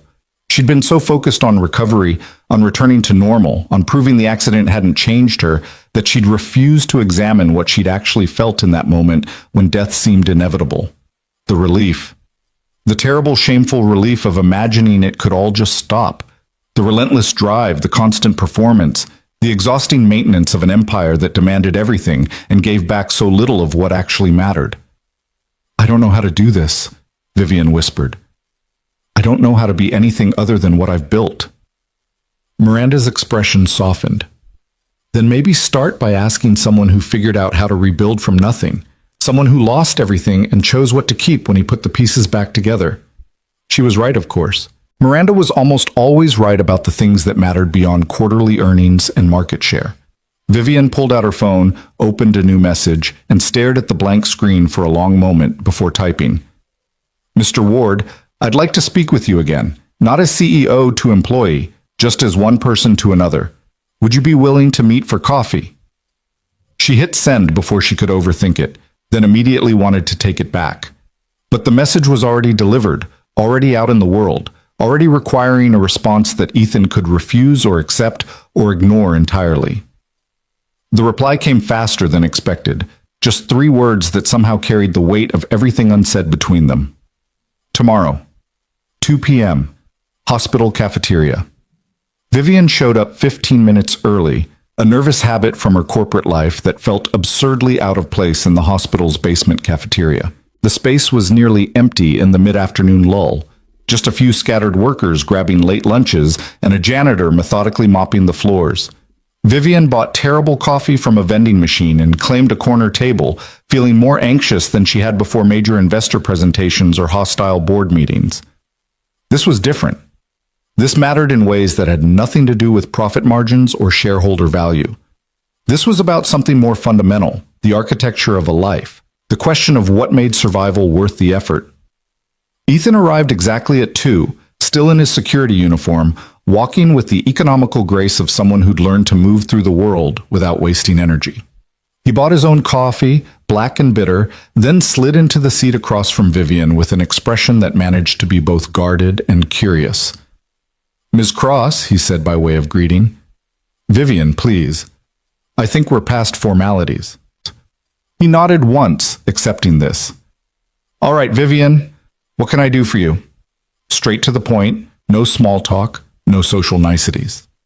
Vivian appreciated the directness even as it made her task harder. How did you ask someone to teach you how to live when you'd spent decades certain you already knew? I've been thinking about what you said, she began carefully. That night in my recovery room when you told me you have peace, I didn't understand it then. I'm not sure I fully understand it now, but I need to. Ethan's expression didn't change, but something shifted in his eyes. Recognition maybe, or sympathy, or the particular wariness of someone who'd learned the hard way that vulnerability could be weaponized. Why? He asked simply. Vivian took a breath, steadying herself. Because 6 weeks ago, when I thought I was dying, my first instinct wasn't to fight. It was to surrender, to ask for it to be over quickly. And that terrifies me more than the accident itself, because it means somewhere along the way, I stopped believing my life was worth fighting for. The words hung in the air between them, more honest than anything Vivian had said in years. Ethan studied her face with an intensity that felt like being seen all the way through, past the designer clothes and the billions and the carefully constructed persona, down to the raw truth underneath. That's a brave admission, he said finally, or a pathetic one. No, pathetic would be never admitting it at all. Pathetic would be going back to exactly who you were and pretending nearly dying taught you nothing. He paused, choosing his next words carefully. But if you're expecting me to give you some kind of revelation or roadmap or easy answer about how to fix your life, I can't do that. I'm not qualified to tell billionaires how to find meaning. You found it, Vivian pressed. After losing your wife, after walking away from your military career, you rebuilt something that feels complete enough that you can turn down opportunities most people would kill for. I need to understand how you did that. Ethan's jaw tightened, pain flickering across his face before he could mask it. You want to know how I found peace? I didn't find it, Vivian. I chose it. Every single day, even on the days when choosing felt impossible, and it cost me everything I thought I wanted. Tell me, Vivian said quietly. Please. I'm asking as someone who's lost and doesn't know the way forward. For a long moment, Ethan said nothing. He stared into his coffee like it might hold answers, his hands wrapped around the cup with white-knuckled intensity. When he finally spoke, his voice was rough with barely controlled emotion. When Emily died, I was holding her hand. We were both in the car when the drunk driver hit us. I had minor injuries, some bruises, and a concussion. She had catastrophic trauma to her chest and abdomen. I knew immediately it was bad. I'd seen enough combat injuries to recognize mortal wounds. But I tried anyway. Did everything I'd been trained to do, everything that had saved lives in Afghanistan. He paused, swallowing hard. It wasn't enough. She died while I screamed for help, while our 18-month-old daughter cried in her car seat, while I kept pressure on wounds that wouldn't stop bleeding. All my training, all my experience, and I couldn't save the person who mattered most. Vivian felt tears burning behind her eyes, but refused to let them fall, sensing that Ethan needed her to be steady while he relived his worst nightmare. After the funeral, I had a choice to make, he continued. I could go back to the army, throw myself into the work, let the adrenaline and the mission consume the grief. A lot of guys do that.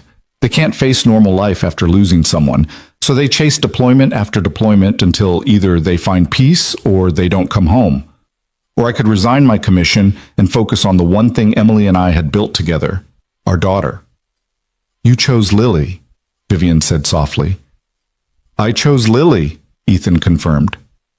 But it wasn't noble or heroic. It was survival. She was all I had left of Emily, and I couldn't bear the thought of her losing both parents. So I walked away from the only career I'd ever known, moved to a city where nobody knew my history, and took the first stable job that would let me be present in my daughter's life. Hospital security. Hospital security, he echoed. $15 an hour, night shifts so I could be there for Lily during the day. Zero prestige or advancement potential.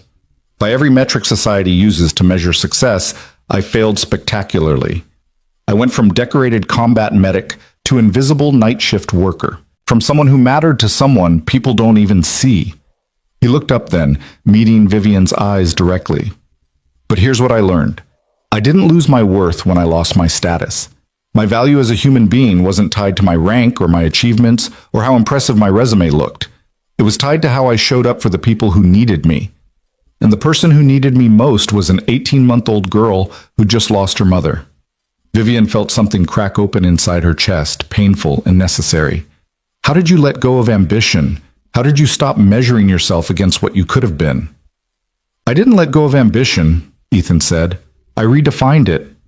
My ambition became being the father Lily deserved, making sure she felt loved and safe and seen, teaching her that worth comes from character, not achievement, building a life small enough that we could both fit inside it comfortably. He leaned forward, his intensity almost overwhelming. Every single day, I make the same choice. When Dr. Blackwell offers me promotions, when I see job postings for paramedic positions that would pay triple my salary, when I remember what it felt like to be really good at something important, I choose Lily. I choose presence over prestige. I choose time over money. And it's hard, Vivian. There are nights when I lie awake on that couch in our one-bedroom apartment and wonder if I'm failing her by not providing more. But you're not failing her, Vivian said with sudden conviction. You're giving her something more valuable than money. You're giving her a parent who chose her every single time without hesitation.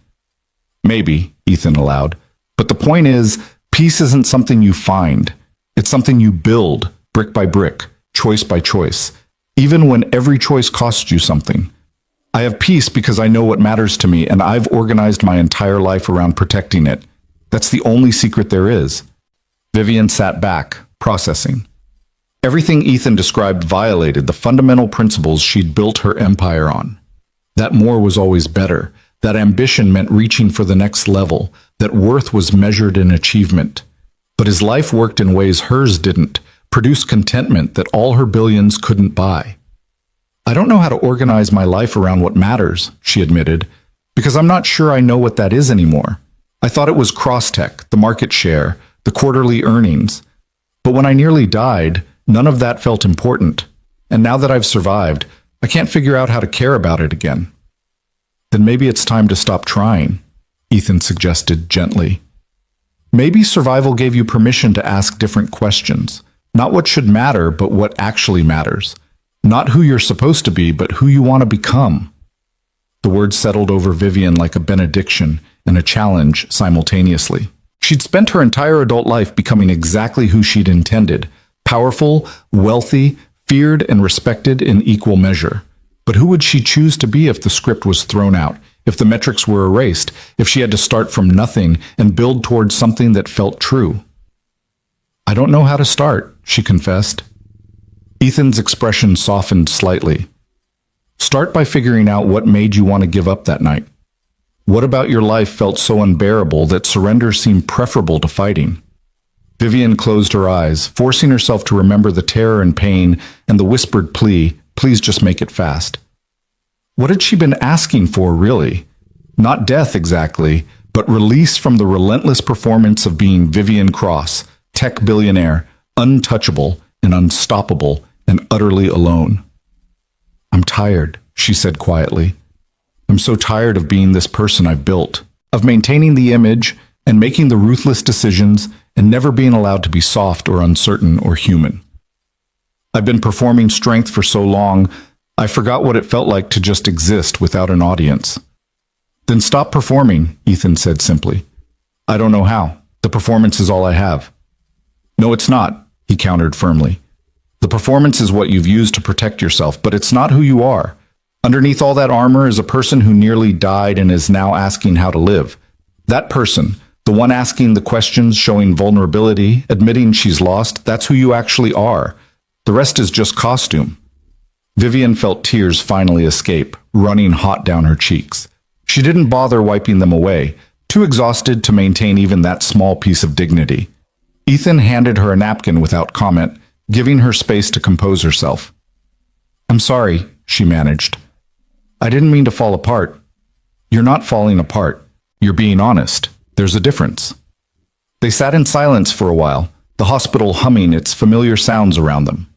Vivian felt wrung out, but somehow lighter, like she'd set down a burden she'd been carrying so long she'd forgotten its weight. Ethan's steady presence across the table felt like an anchor, something solid to hold on to while she figured out which direction to swim. Can I ask you something? Vivian said finally. Sure. Do you regret it, walking away from everything you could have been? Ethan considered the question seriously, his gaze distant. I regret that Emily died. I regret that Lily grew up without her mother. I regret that I couldn't save the person I loved most. But walking away from military medicine to be Lily's father? No. I don't regret that for a second, because every night when I tuck her in and she tells me she loves me more than the stars, I know I made the right choice. He focused back on Vivian, his brown eyes clear and certain. You asked me once why I told you that you didn't get to quit. It's because I've seen what quitting looks like, and I've seen what fighting looks like, and fighting is always better, even when it's hard, even when you're not sure what you're fighting for. You keep going because life might surprise you with meaning you didn't know existed. Has it? Vivian asked. Surprised you with meaning? Ethan smiled, and it transformed his entire face, softening the hard edges, lighting something warm and genuine behind his eyes. Every single day. Lily surprises me. The small moments surprise me. The way sunrise looks through our apartment window. The way she laughs at jokes that aren't funny. The way she holds my hand when we cross the street, even though she's probably too old for that now. If I'd quit, I would have missed all of it. Vivian felt something shift inside her chest, like tectonic plates rearranging after years of being locked in place. This was what she'd been missing, not the grand achievements or the market dominance, but the small moments of genuine connection, the surprise of meaning appearing in places she'd never thought to look. I want that, she said quietly. I want to be surprised by my life instead of controlling every aspect of it.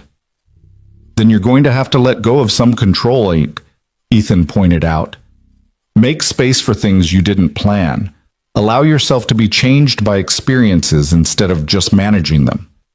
That sounds terrifying. It is, he agreed, but it's also the only way to actually live instead of just existing. Before Vivian could respond, a small voice called out from across the cafeteria. Dad! They both turned to see a young girl approaching, dark curls bouncing, backpack slung over one shoulder, face bright with the particular joy of a child finding her parent. This had to be Lily, though Ethan's posture had already confirmed it, his entire body shifting toward her with protective warmth. Hey, Lily Bean, Ethan said, his voice transforming into something soft and full of love. I thought you were at the library doing your project. I finished early, Lily announced proudly. Mrs. Henderson said my research was excellent and I could leave, so I came to find you. She'd reached their table now, and her curious gaze shifted to Vivian with the frank assessment only children could pull off without rudeness. Are you Miss Cross, the lady Dad helped?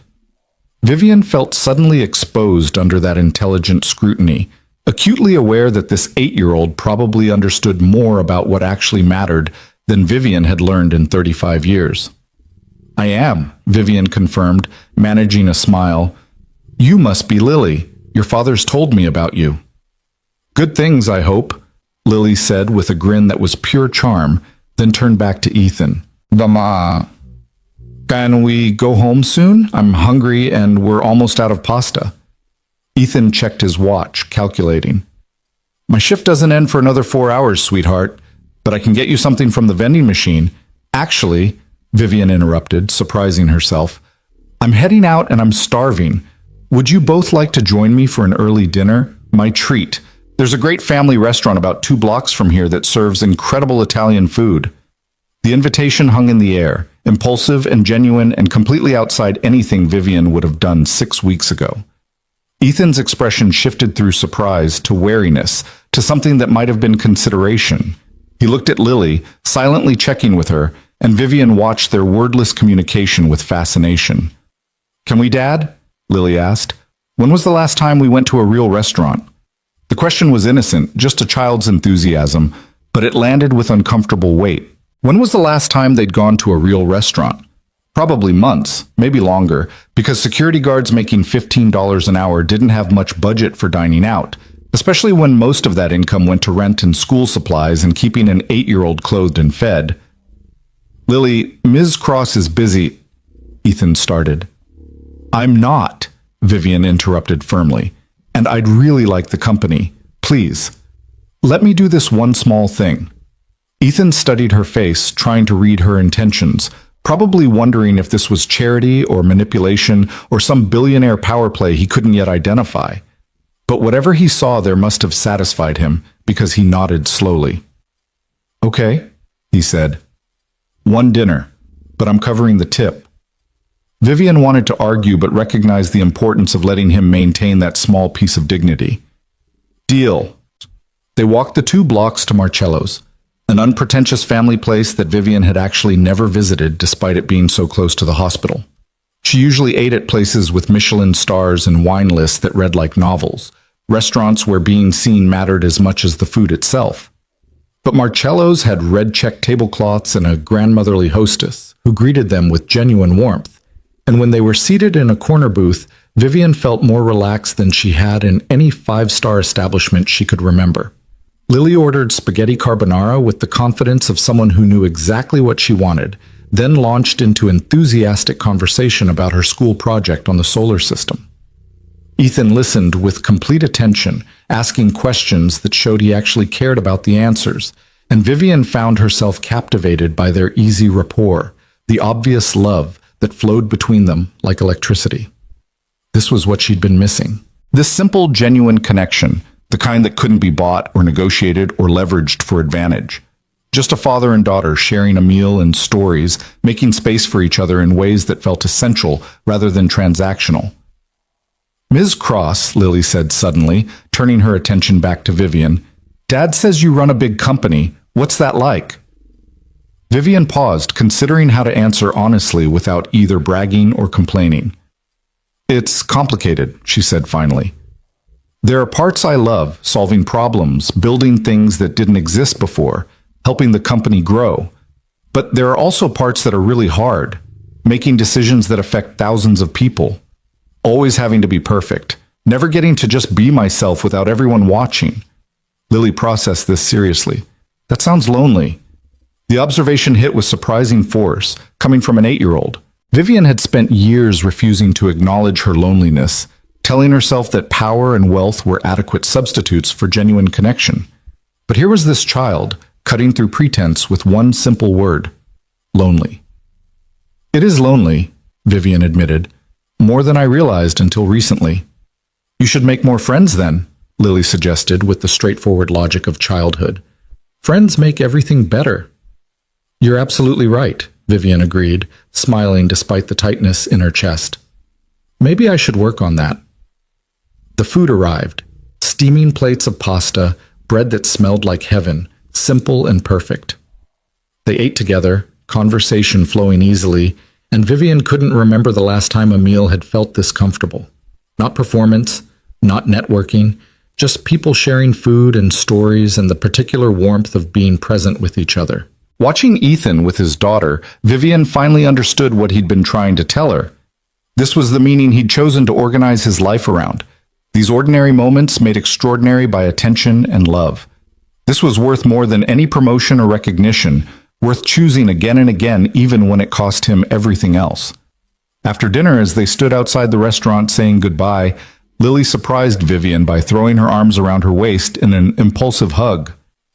"Thank you for dinner, Ms. Cross," Lily said. "I hope we can do it again sometime." Vivian bent down, returning the embrace with an unexpected surge of emotion. "I'd like that very much. And please, call me Vivian." Lily nodded seriously, then took her father's hand. "Come on, Dad. I want to show you what I learned about Jupiter's moons." Ethan smiled at his daughter, then looked back at Vivian. "Thank you for dinner, for—" He paused, searching for words. "For being willing to ask hard questions instead of pretending you have all the answers." "Thank you for being willing to answer them," Vivian replied. "For being honest even when it cost you something to share." They stood there for a moment, understanding passing between them, recognition of shared struggle, respect for different choices, the beginning of something that might eventually become friendship if they both had the courage to let it grow. Then Ethan and Lily walked away hand in hand, disappearing into the Nashville evening, and Vivian stood alone on the sidewalk feeling both emptier and fuller than she had in years. Empty of the old certainties, the rigid framework she'd built her life around. Full of possibility, of questions she was finally ready to ask, of the terrifying hope that maybe it wasn't too late to learn a different way of living. She pulled out her phone and typed a message to Miranda. "Cancel tomorrow's meetings. All of them. I need time to think. Need time to—" Then she walked back to her penthouse, her mind already turning over questions she'd spent decades avoiding. What did she actually value beneath the conditioning? What kind of life would feel worth fighting for? What would it mean to measure success, not in dollars and market share, but in moments of genuine connection and being present and seen and human?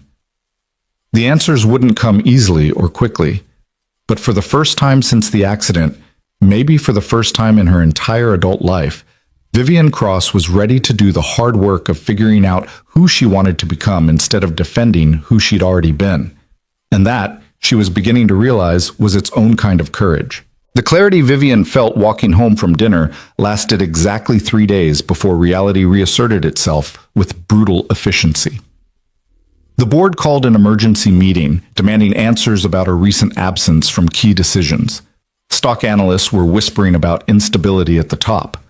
Competitors sensed blood in the water and began circling with aggressive expansion plans designed to exploit any perceived weakness. Miranda appeared in her penthouse office on Monday morning with the expression of someone bearing bad news that couldn't be sugarcoated. "We have a problem," she announced without preamble. "Maxwell Chen is calling for a vote of no confidence." Vivian's stomach dropped. Maxwell Chen was Crosstech's largest institutional investor and a board member who'd been skeptical of her leadership since the mass layoffs. He represented old money, conservative strategy, and the kind of calculating ruthlessness that made Vivian's own approach look merciful by comparison. On what grounds? Vivian asked, though she already knew the answer. Diminished capacity following your accident, erratic behavior, failure to maintain proper oversight. He's arguing that your recovery has compromised your judgment and that Crosstech needs leadership that can stay focused on shareholder value. Miranda paused. He's got 3 other board members already aligned with him. If he gets one more vote, you're out. The word should have ignited Vivian's competitive fire, should have triggered the ruthless instinct to destroy any threat to her position. But instead, she felt strangely detached, like she was watching someone else's crisis unfold from a comfortable distance. What does he want? Vivian asked quietly. Your resignation, most likely. Or at minimum, a diminished role with Chen's people taking over day-to-day operations. Either way, it's a coup. Vivian walked to her windows, looking out over the Nashville skyline she'd conquered through sheer force of will. Crosstech occupied 3 buildings in the downtown core, employed 4,000 people in this city alone, had reshaped the technological landscape through innovations she'd personally shepherded from concept to reality. This empire was her creation, her identity, her proof that she mattered, and she was surprised to discover she wasn't sure she cared enough to fight for it anymore. Schedule the board meeting, Vivian said finally. I'll address Chen's concerns directly. Vivian, you need to come out swinging on this. Show them you're still the same leader who built this company. Aggressive, focused, uncompromising. If they sense any weakness, I know what they'll do, Vivian interrupted. I wrote the playbook, remember? I'm the one who taught them that weakness gets punished, that sentiment is liability, that only the ruthless survive. She turned to face Miranda. Maybe it's time to show them something different. Miranda's expression shifted to alarm. What does that mean? I'm not sure yet, but I'm tired of playing by rules I don't believe in anymore. Tired of being the person those rules created. Vivian paused, searching for words to explain something she barely understood herself. That night in the ER, when Ethan told me I didn't get to quit, he gave me a second chance at life. But what's the point of surviving if I just go back to being someone who didn't think survival was worth fighting for? So what are you going to do? Miranda asked carefully. I'm going to tell the truth, Vivian said, and see what happens. The emergency board meeting convened 2 days later in Crosstech's main conference room, a space designed to intimidate with its floor-to-ceiling windows and its table that could seat 20 in ergonomic leather chairs that cost more than most people's monthly rent. Vivian arrived exactly on time, walking without her cane for the first time since the accident, wearing a charcoal suit that projected power and control. But inside, she felt strangely calm. Not the controlled calm of someone suppressing emotion, but the genuine peace of someone who'd already decided that the outcome mattered less than the integrity of her response. Maxwell Chen sat at the far end of the table, flanked by his allies, Richard Bartlett from Venture Capital, Susan Morrison from Private Equity, and James Huang representing the pension fund investors. They wore expressions of practiced concern that barely masked their predatory intent. Dr. Sarah Chen was also present, representing the hospital's interests as a Crosstech partner, and she gave Vivian a small nod of encouragement that felt surprisingly anchoring. The remaining board members occupied the middle ground, waiting to see which way the wind would blow before committing their votes. Thank you all for making time on short notice, Vivian began, standing at her position at the head of the table. I understand there are concerns about my leadership following the accident. Maxwell, since you called this meeting, why don't you outline those concerns directly? Chen leaned back in his chair with the confidence of someone who'd already won. It's nothing personal, Vivian. We're all relieved you survived. But the reality is that Crosstech needs leadership that's fully present, fully committed, and operating at peak capacity. Since your accident, you've missed key strategic meetings, delayed important decisions, and frankly, you seem distracted. That's understandable given your recovery, but it's not sustainable for a company of this size and complexity. What specific decisions have I delayed? Vivian asked calmly. The Singapore expansion, the acquisition of Dataflow Systems, the restructuring proposal for our automation division. These are million-dollar decisions that required immediate action, and you've been stalling for weeks. I haven't been stalling, Vivian corrected. I've been reconsidering. There's a difference. Chen's expression hardened. Reconsidering what, exactly? This was the moment. Vivian could feel the weight of it, the fork in the road where she either retreated to familiar territory or committed fully to the new path she'd barely begun walking. She thought of Ethan's words in the cafeteria. Peace isn't something you find. It's something you build, choice by choice, even when every choice costs you something. She chose courage over comfort. Reconsidering whether expansion for expansion's sake actually serves anyone beyond shareholders, Vivian said clearly. Reconsidering whether acquiring companies just to eliminate competition creates genuine value or just consolidates power. Reconsidering whether the automation restructuring you're pushing would actually improve efficiency or just displace another 2,000 workers while padding our profit margins. The silence in the room was absolute. Chen's face had gone dangerously still. That's exactly what I'm talking about, he said coldly. This kind of soft thinking is what happens when leaders lose their edge. Crosstech wasn't built on sentiment, Vivian. It was built on making hard choices, prioritizing profit, and not apologizing for winning. You're right, Vivian agreed, surprising him. I built this company on those principles. I made ruthless decisions. I prioritized numbers over people. I convinced myself that the only measure of success was market dominance and shareholder returns. And 6 weeks ago, when I thought I was dying, I realized that all of it, every dollar, every victory, every quarter of growth, felt completely meaningless. Empty.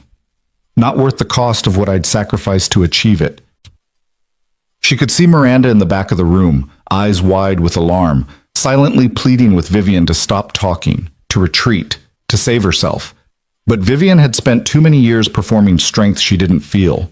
She was done with the performance. I'm not losing my edge, Vivian continued. I'm questioning whether the edge I spent decades sharpening was actually cutting in the right direction, whether there might be better metrics for success than quarterly earnings, whether building an empire that made me want to give up when faced with death was actually the achievement I thought it was. Richard Bartlett cleared his throat. With all due respect, this sounds like a personal crisis, not a business strategy, and personal crises shouldn't drive corporate decision-making. Why not? Vivian challenged. Why shouldn't personal realizations about what actually matters inform how we run a company that affects thousands of lives? Crosstech doesn't exist in a vacuum. Every decision we make ripples out to our employees, their families, the communities we operate in. When did it become radical to suggest we should consider those impacts as seriously as we consider profit margins? Because we have a fiduciary responsibility to our shareholders, Chen snapped. That's the law, Vivian. We're legally obligated to maximize returns, not to make feel-good choices that compromise profitability. That's a common misinterpretation of fiduciary duty, Dr. Sarah Chen interjected quietly, speaking for the first time. The law requires boards to act in the corporation's best interest, but it doesn't mandate short-term profit maximization at the expense of everything else. Long-term sustainability, employee welfare, community impact, these can all be legitimate considerations under fiduciary duty. Chen shot her an irritated look. With respect, Doctor, you're here as a partner representative, not a legal expert. True, Sarah acknowledged, but I'm here, and I have a perspective worth sharing. 6 weeks ago, Vivian Cross came into my emergency room dying. One of my security staff, a man making poverty wages despite being a decorated combat medic, stepped up and helped save her life. Then he went back to his regular shift like nothing extraordinary had happened. That man has been invisible to most of you despite working in a hospital that Crosstech Automation Systems helped redesign. How many other people have we rendered invisible in our pursuit of efficiency? The question hung in the air, uncomfortable and challenging. Susan Morrison shifted in her seat, looking distinctly uneasy. This is getting philosophical, Morrison said. We're here to discuss concrete leadership concerns, not debate corporate ethics. The two aren't separable, Vivian said firmly. My leadership approach created a company that's profitable but toxic, efficient but cruel, successful by every metric except the ones that actually matter. I'm not having a personal crisis, Susan. I'm having an awakening to the consequences of choices I made without examining whether they aligned with any values beyond winning. So what are you proposing? James Huang asked, his tone more curious than hostile. That we abandon profit entirely? Become some kind of charity organization? No, Vivian replied. I'm proposing we expand our definition of success to include sustainability, employee welfare, and community impact alongside profitability. I'm proposing we make decisions that balance stakeholder interests instead of prioritizing shareholders exclusively. I'm proposing we build a company people actually want to work for instead of one they tolerate because they need the paycheck. That's naive, Chen said dismissively. In 6 months, your competitors will eat your lunch while you're busy making everyone feel good about themselves.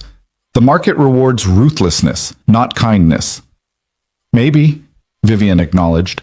Or maybe the market is changing and we've been too entrenched in old paradigms to notice. Employee turnover costs us millions annually. Our reputation for brutal efficiency makes recruitment harder and more expensive. The automation backlash has created PR nightmares that damage our brand. What if taking care of people actually makes better business sense than treating them as disposable? She could see some board members considering this, the logic breaking through their reflexive resistance. But Chen wasn't backing down. I'm calling for a vote, he announced. All in favor of Vivian Cross stepping down as CEO, effective immediately, please indicate. The room tensed. This was it. The moment that would define not just Vivian's future, but the entire trajectory of what Crosstech could become. Chen raised his hand, followed by Bartlett and Morrison. Wang hesitated, then kept his hand down. The remaining board members looked at each other, uncertainty written across their faces. Before you vote, Vivian said quietly, I want to tell you what actually happened that night in the ER. When I thought I was dying, I didn't think about Crosstech. I didn't think about market share or quarterly projections or any of the things I've spent years obsessing over. I thought about how lonely I was, how empty success felt when there was nobody to share it with, how I'd sacrificed every relationship, every moment of genuine connection, every chance at happiness on the altar of ambition. And I asked the universe to just let it end quickly because continuing felt unbearable. Her voice cracked slightly, but she pushed forward. A security guard I'd never met refused to let me quit. He told me I didn't get that choice, that life was worth fighting for even when it hurt, even when I couldn't see why. He was right, but now I have to figure out how to build a life worth the fight. And I can't do that by returning to being someone who makes people invisible, who values profit over humanity, who measures worth exclusively in dollars. Vivian met each board member's eyes in turn. So yes, I've changed. Nearly dying does that, but I'm not diminished. I'm clarified. I finally understand what matters. If you think that makes me unfit to lead Crosstech, then vote me out. I won't fight it. But if you're willing to take a risk on a different kind of leadership, one that might actually create sustainable value instead of just extracting it, then I'm asking for your trust. The silence stretched long enough to be painful. Then Sarah Chen spoke again. I move that instead of voting on Vivian's removal, we table this discussion for 90 days and allow her to present a concrete proposal for how these values might translate into actual business strategy. If the board finds the proposal unacceptable at that point, we can revisit the leadership question. It was a lifeline, unexpected and generous. Wang nodded immediately. I'll second that motion. Chen's face darkened with fury. This is a delay tactic. No! One of the previously silent board members interrupted. Patricia Alvarez, who'd been with Crosstech since the early days. This is due diligence. Vivian built this company. She's earned the right to propose a new direction before we throw her out for having the courage to question the old one. I support the motion. One by one, the remaining neutral board members indicated their agreement. Chen, Bartlett, and Morrison were outvoted. The coup had failed, at least temporarily. 90 days, Chen said coldly. But I'll be watching every decision, every statement, every choice. If you can't deliver a viable strategy that satisfies our fiduciary obligations, this conversation isn't over. Understood, Vivian replied, feeling exhausted but strangely lighter. Thank you all for the chance to prove this can work. After the meeting dissolved, Sarah Chen approached Vivian with a warm smile. That took real courage. I hope you know that. Or real stupidity, Vivian said wryly. I basically told my board I'm having an existential crisis and asked them to trust me anyway. You told them you're trying to become a better leader and a better person. That's not weakness, Vivian. That's growth. Sarah paused. Ethan would be proud of you. The mention of his name sent warmth through Vivian's chest. I keep thinking about what he said, that peace is something you build choice by choice. I made a choice today. I'm not sure it was the smart one, but it felt true. The truest choices rarely feel smart in the moment, Sarah observed, but they're usually the ones we don't regret later. Now you just have to figure out how to turn philosophical awakening into actual business strategy. Any suggestions? Sarah's smile widened. Actually, yes. Come with me.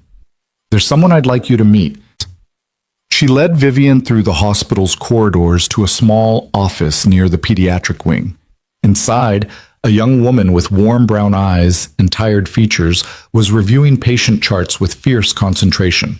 She looked up as they entered, surprise crossing her face. Dr. Chen, is everything okay? Everything's fine, Maria. I wanted to introduce you to Vivian Cross. Vivian, this is Maria Santos. She's a social worker in our pediatric department, and she's been developing a program I think you should hear about. Maria stood, clearly nervous about meeting a tech billionaire in her tiny, cluttered office. Ms. Cross, it's an honor. I've read about your work.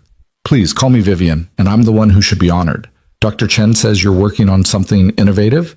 Maria glanced at Sarah, who nodded encouragingly. It's probably nothing compared to what you deal with, but we've noticed that a lot of our pediatric patients come from working families where the parents are stuck between impossible choices. They need to be at the hospital with their sick kids, but they also need to work or they can't pay rent. We lose jobs, kids miss their parents during crucial treatment, families fall apart under the stress. So, what's your program? Vivian asked, genuinely interested. We're trying to create on-site childcare and flexible workspaces where parents can stay close to their hospitalized children while still doing their jobs remotely.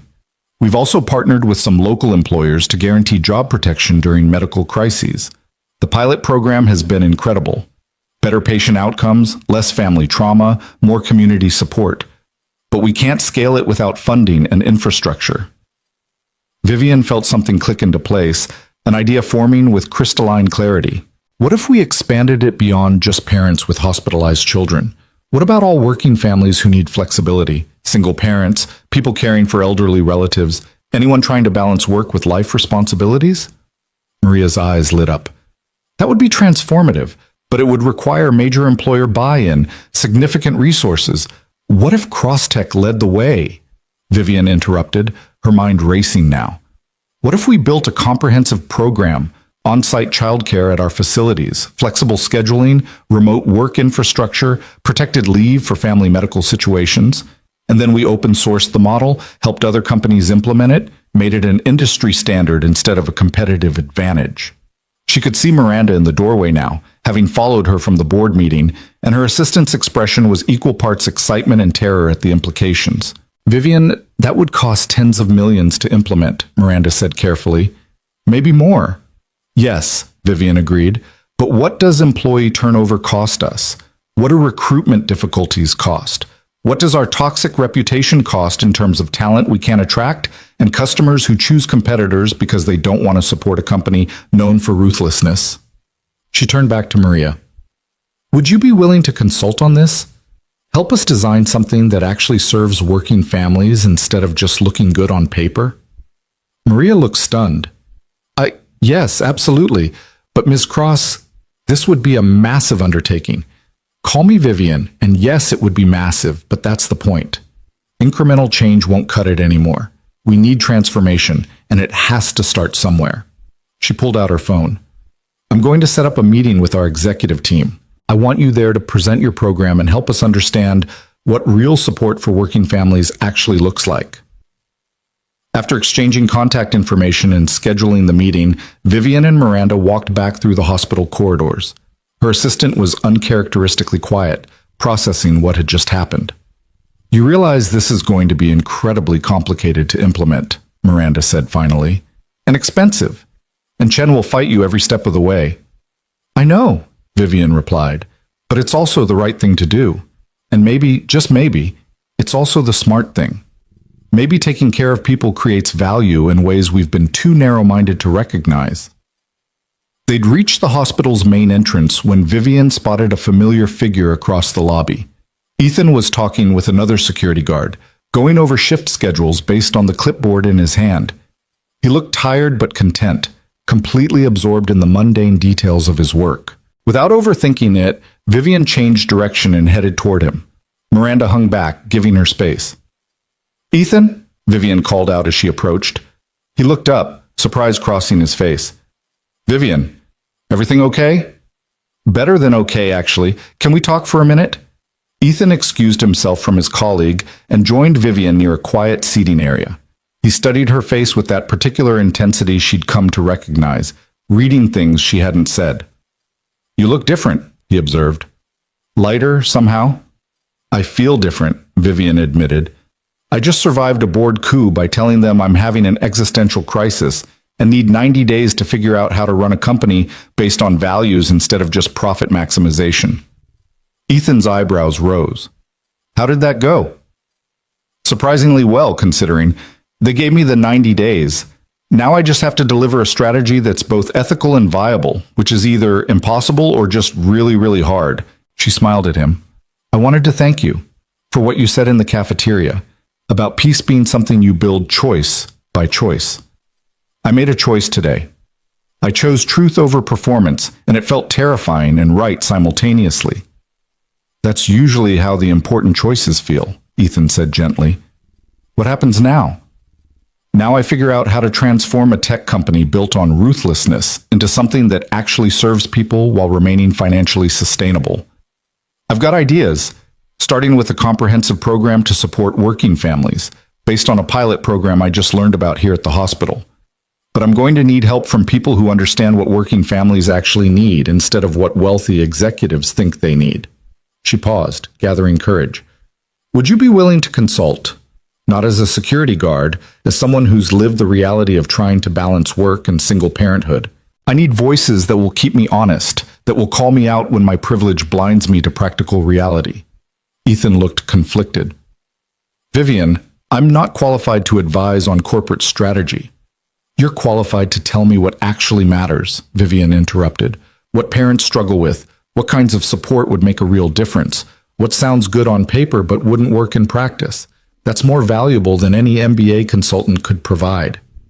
"I'd have to think about it," Ethan said slowly. "Talk to Lily, make sure it wouldn't disrupt our routine too much." "Of course, take all the time you need, but Ethan, I'm serious about this, about trying to build something different. And I can't do it surrounded only by people who think like I used to think. I need perspectives that challenge my assumptions." He nodded, something like respect warming his expression. "I'll think about it, and Vivian, I'm proud of you for having the courage to question everything instead of just defending what you built." The words hit harder than any board approval could have. This man who'd saved her life twice now, once in the ER and once in a cafeteria conversation that had cracked open her carefully constructed world, was proud of her. Vivian felt tears threatening but blinked them back. "Thank you," she managed. "That means more than you know." They said goodbye and Vivian rejoined Miranda, who'd watched the entire exchange with knowing eyes. As they walked to Vivian's car, her assistant finally broke her silence. "You're falling for him, aren't you?" Miranda asked quietly. Vivian started to deny it reflexively, then stopped herself. Honesty was a practice, and it started with being honest about her own feelings, even when they were complicated and inconvenient. "I don't know," she admitted. "Maybe. He represents everything I'm trying to become. Someone who's figured out what actually matters and built his life around protecting it. But that's probably just projection. He's my teacher in this moment, not my—" She couldn't finish the sentence. "Not your what?" Miranda prompted gently. "Not my anything, except someone who helped me see a different way of living. That's enough. That has to be enough." But as they drove away from the hospital, Vivian found herself thinking about brown eyes that saw through her performances, about a daughter's impulsive hug, about dinner in a family restaurant where being present mattered more than being impressive. She thought about how Ethan had chosen his daughter over ambition every single day for 6 years, and how that choice had created something more valuable than any empire she'd built. Maybe love wasn't what she needed right now. Maybe she needed to learn how to be someone worth loving first, someone who valued connection over achievement, presence over power, humanity over profit. Someone who could look at her life when death came calling and feel proud of how she'd spent her time instead of desperate for it to end. That transformation wouldn't happen overnight. It would take choice after choice, building something new while carefully dismantling what she'd been. It would be hard and uncomfortable and probably lonely in ways she couldn't yet imagine. But for the first time since the accident, Vivian felt genuinely excited about her life instead of just defending it. Felt curious about who she might become instead of clinging to who she'd been. Felt hope that maybe, just maybe, surviving could lead to something better than merely existing. She had 90 days to prove it to her board, but more importantly, she had the rest of her life to prove it to herself. And that, she was beginning to understand, was the only metric that actually mattered. The 90 days became a crucible that forged Vivian into someone she barely recognized, and for the first time in her life, that felt like progress rather than loss. She started by doing something that would have been unthinkable 3 months earlier. She spent a week working alongside Crosstech's lowest paid employees. Not as a publicity stunt or undercover boss performance, but genuinely trying to understand their reality. She shadowed the night custodial staff, sat with customer service representatives fielding complaint calls, worked alongside warehouse packers whose productivity was measured in seconds per item. The experience was humbling and infuriating in equal measure. She watched a single mother choose between leaving her shift early to pick up her sick child or keeping her job. She listened to a warehouse worker explain how the bathroom break algorithms left him dehydrated by the end of each shift. She saw firsthand how the efficiency systems she'd approved as abstract optimizations translated into human suffering she'd never bothered to witness. "Why are you really here?" asked James, a custodian who'd worked at Crosstech for 8 years. They were cleaning the executive floor at 2 a.m., and his question carried genuine curiosity rather than hostility. "Because I almost died and realized I'd built something I'm ashamed of," Vivian answered honestly. "And I can't fix it if I don't understand what's actually broken." James paused his mopping, considering her. "You want to know what's broken? The system treats us like machines, like we don't have families or health problems or lives outside these buildings. You measure everything, our productivity, our bathroom breaks, how many seconds it takes us to complete tasks, but you never measure whether we can pay rent or spend time with our kids or sleep at night without worrying about losing everything." "What would make it better?" Vivian asked. "Flexibility," James said immediately. "I've got a son with diabetes. Sometimes I need to leave early for his doctor appointments, but the system doesn't care about that. One more absence and I'm flagged for termination, even though I've never missed a day that wasn't about my kid's health.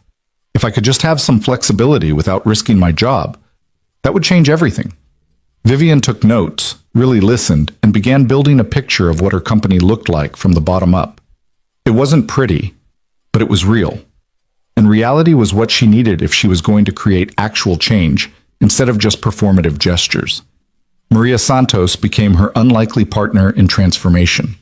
The young social worker brought both idealism and hard-earned pragmatism to their planning sessions, helping Vivian understand what working families actually needed versus what wealthy executives assumed they needed.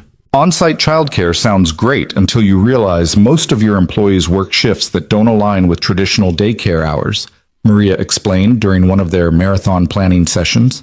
And flexible scheduling only works if there's genuine protection against retaliation for using it. People need to know they won't be secretly penalized for choosing their families over perfect attendance. "So we build in protections," Vivian said, typing notes. "Make flexibility part of the performance evaluation structure instead of something that counts against employees. What else? Healthcare. Your insurance is decent for full-time employees, but your warehouse and service workers are mostly part-time to avoid benefit thresholds. That needs to change. And not just medical coverage, mental health support, childcare subsidies, elder care resources, the whole ecosystem of needs that working families juggle." The costs were staggering when Vivian's finance team ran the projections. Implementing comprehensive support across Crosstech's entire workforce would require an investment that would significantly impact quarterly earnings. Maxwell Chen would have a field day with the numbers. But Vivian had stopped measuring success exclusively in dollars. She was learning to calculate in different currencies: employee retention rates, community impact, the value of people choosing to work for Crosstech instead of desperately needing the paycheck. The math was more complicated, but somehow more honest. Ethan eventually agreed to consult, though his conditions were characteristically modest. An hour a week during his lunch break, compensated at his regular security wage, with the understanding that he could walk away if it started impacting his time with Lily. Their first consulting session happened in the same hospital cafeteria where he'd helped her understand what peace actually meant. Ethan arrived with a notebook full of observations from other working parents he'd quietly surveyed, his preparation thorough despite his claims of being unqualified. "The biggest thing people told me is that they need predictability," Ethan said, reviewing his notes. "Not just flexibility, but advance notice. Parents can arrange backup childcare if they know their schedule 2 weeks out. But when shifts change with 48 hours notice or mandatory overtime gets announced same day, it creates impossible situations. So we implement minimum advance notice for scheduling changes," Vivian said, adding it to her growing list of policy reforms. "What else?" "Respect," Ethan said simply. "People want to feel like their work matters and their needs are legitimate. Right now, your policies communicate that employee concerns are obstacles to productivity rather than valid considerations. That corrodes morale and loyalty faster than low wages." Vivian absorbed this, feeling the truth of it. She'd built a company culture that treated human needs as inefficiencies to be minimized rather than realities to be accommodated. The callousness hadn't been malicious, just the logical endpoint of measuring everything in profit rather than in human dignity. "I'm starting to understand why you chose this life," Vivian said quietly. "Why you walked away from career opportunities to be present for Lily. You saw what I'm only now learning, that some things can't be recovered once you sacrifice them. That presence and connection aren't luxuries you get to after achieving success. They're the success, if you're measuring right." Ethan's expression softened. "It took losing Emily to learn that lesson. I'm glad you got to learn it without that cost." "I'm sorry," Vivian said, meaning it, "for what you lost, for what Lily lost." "Me too, every day." He paused, looking down at his hands. "But she's turning 9 next week, and she's happy and kind and secure in ways I never was at her age. I can't give her wealth or private schools or the opportunities your kind of money provides, but I give her time and attention and the certainty that she's the most important thing in my world. That's worth more than I can articulate." "She knows," Vivian said with certainty. "Anyone who spends 5 minutes with you two can see it. The way she lights up when she sees you, the way you listen to her like her words are treasure. That's visible love. That's the kind that shapes a life." Something shifted in the air between them, an intimacy born from honesty and shared understanding. Ethan met her eyes, and Vivian felt the attraction she'd been carefully ignoring flare into something harder to dismiss. But this wasn't the time, and maybe it would never be the time. Some connections were meant to be transformative without becoming romantic. Teachers who appeared exactly when needed and then gracefully stepped back. "I should get back to work," Ethan said, though neither of them moved immediately.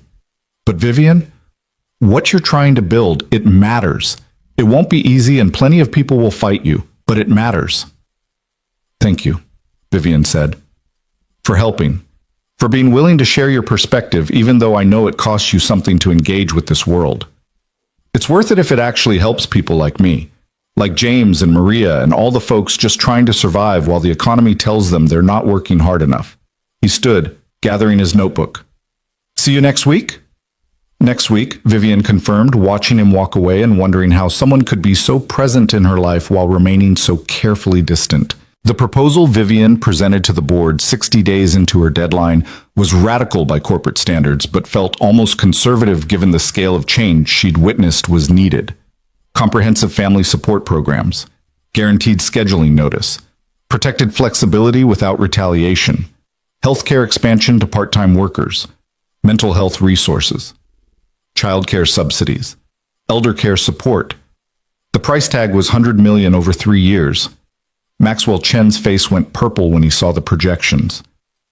"This is insanity. You want to spend $100 million to make employees comfortable? That money could fund expansion, R&D, shareholder dividends. That money will reduce turnover by an estimated 40%, Vivian interrupted calmly. Current replacement costs for skilled workers average $60,000 per position. High turnover is costing us far more than this investment will. We're just paying those costs in ways that don't appear on balance sheets as explicitly. That's speculative math, Richard Bartlett objected. You can't guarantee those retention improvements. You're right. I can't guarantee anything, but I can show you data from companies that have implemented similar programs. Patagonia, Costco, REI. Their retention rates are significantly higher, their recruitment costs are lower, and their employees are measurably more productive. They've proven this model works if you're willing to think long-term instead of quarter to quarter. Susan Morrison leaned forward, studying the proposal. What about competitive advantage? If we invest all this money in employee welfare and our competitors don't, won't they undercut us on price? Maybe in the short term, Vivian acknowledged. But we're also going to open source the model. Help other companies implement similar programs. Make it an industry standard rather than trying to hoard it as proprietary advantage. The room erupted. Chen looked apoplectic. Several board members began talking at once, their objections overlapping into noise. Only Patricia Alvarez remained calm, reading through the proposal with focused attention. Let her finish, Patricia said firmly, and the room gradually quieted. Vivian, explain the open source strategy. Why would we give away something we paid to develop? Because the goal isn't competitive advantage, Vivian said. The goal is industry transformation. If Crosstech is the only company treating workers well, we become a target. Competitors will paint us as soft, inefficient, not serious about business. But if we catalyze widespread adoption, we change the baseline expectations for the entire sector. We make humane treatment standard practice rather than competitive differentiation. That's naive, Chen said flatly. You're describing fantasy, not strategy. I'm describing leadership, Vivian countered. Real leadership means being willing to sacrifice short-term advantage for long-term transformation. It means using our position to change the game rather than just winning within rules we know are broken. Dr. Sarah Chen, who'd been observing quietly, spoke up. For what it's worth, the healthcare sector is watching what Crosstech does here.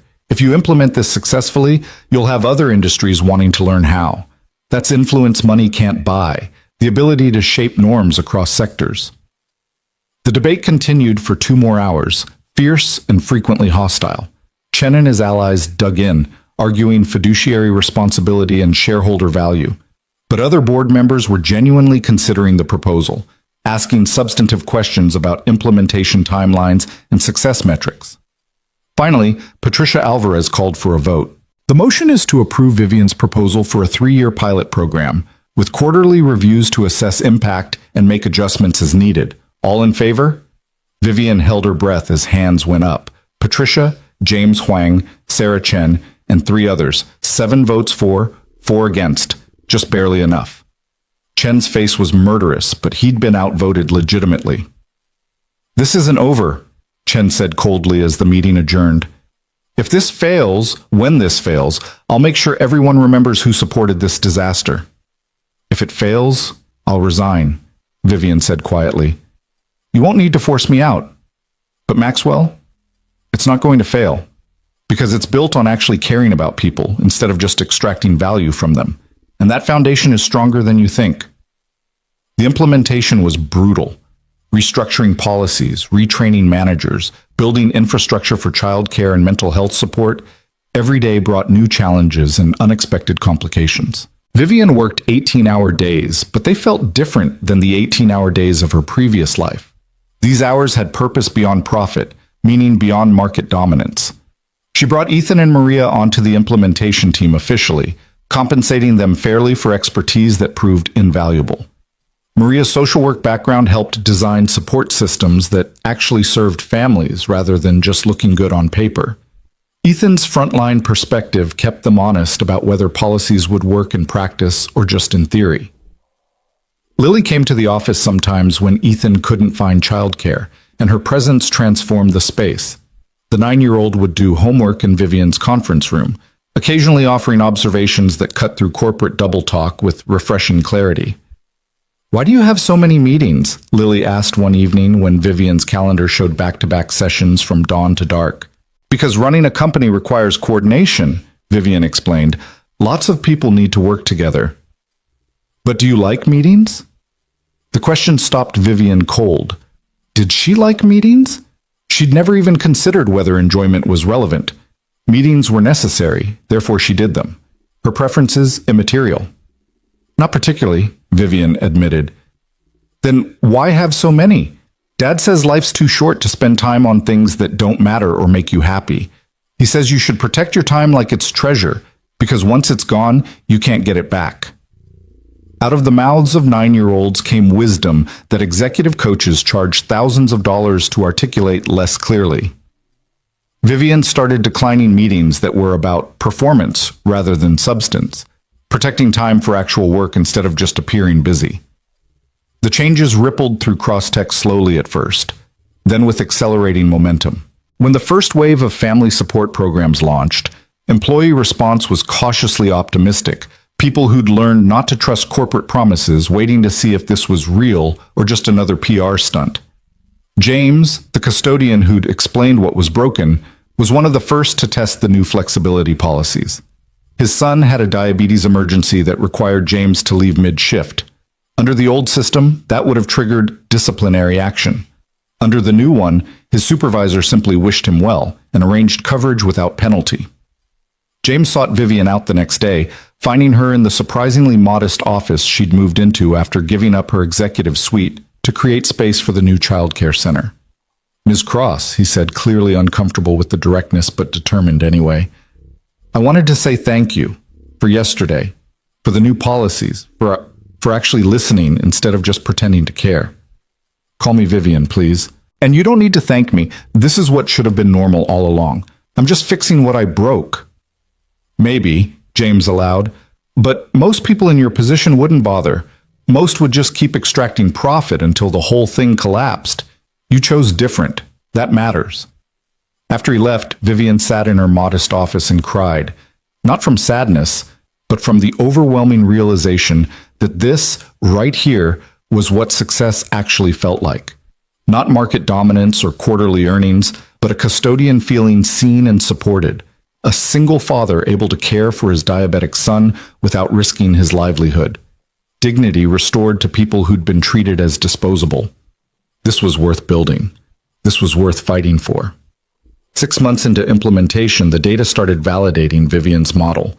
Employee retention had improved 37%. Recruitment costs had dropped significantly as Crosstech developed a reputation as an employer that actually cared about its workers. Productivity metrics were up despite reduced mandatory overtime, suggesting that rested, supported employees simply worked better.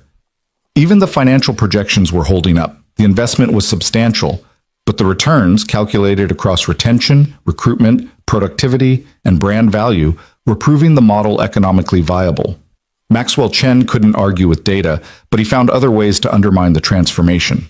He leaked selective information to business press, framing Crosstech's changes as evidence of weakening leadership. He quietly encouraged competitors to exploit Crosstech's softness with aggressive pricing strategies. The attack stung but didn't deter Vivian. She'd learned that criticism from people who didn't share your values was just noise, not signal. Maxwell Chen measured success exclusively in shareholder returns.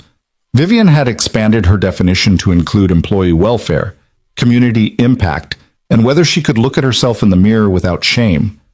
By those metrics, she was succeeding spectacularly. The breakthrough came 8 months into the transformation, when a major competitor, Tech Dynamics, one of Crosstech's fiercest rivals, reached out requesting information about the family support programs. Their CEO, Jonathan Wu, was frank about his motivation. "We're hemorrhaging talent to you," Wu explained during a video call. "Our best people are leaving for Crosstech even though we pay comparable salaries.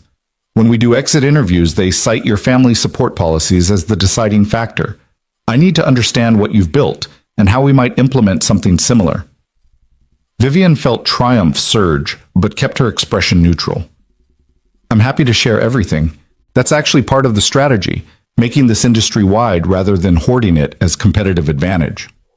"You're serious about open sourcing it?" Wu asked, skeptical. "Why would you give away something that's clearly working?" Because one company treating workers well isn't transformation. It's an anomaly that creates resentment and eventually gets eroded by competitive pressure. But if multiple major players adopt similar standards, we change the baseline. We make humane treatment the expectation rather than the exception. Over the following months, Vivian consulted with 6 major competitors, helping them implement versions of Crosstech's family support model. Each adaptation brought new insights that improved the original, creating a feedback loop of innovation that benefited the entire sector. The business press struggled to categorize what was happening. Some called it corporate socialism. Others labeled it enlightened self-interest. A few recognized it for what it actually was, a fundamental rethinking of what companies owed the people who made them profitable. Through it all, Ethan remained Vivian's anchor and conscience. Their weekly consultations evolved into something deeper than professional collaboration, but never quite crossed into explicit romance. They had dinner together occasionally, always including Lily, building a friendship that felt both insufficient and exactly what was needed. "You're in love with him," Miranda observed one evening after Ethan and Lily had left following a planning session that had stretched through dinner. "I know," Vivian admitted, no longer bothering to deny what had become obvious. "But he's not ready. Maybe won't ever be ready. Emily's loss scarred him in ways I can't fully understand, and I respect that too much to push. What if he is ready but doesn't think he deserves happiness? What if he's so used to sacrificing everything for Lily that he can't imagine making space for his own needs?" The question haunted Vivian because it rang true. She'd watched Ethan with his daughter enough to see how completely he'd sublimated his own desires to her welfare. It was beautiful and heartbreaking simultaneously. A father so devoted he'd forgotten he was allowed to want things for himself.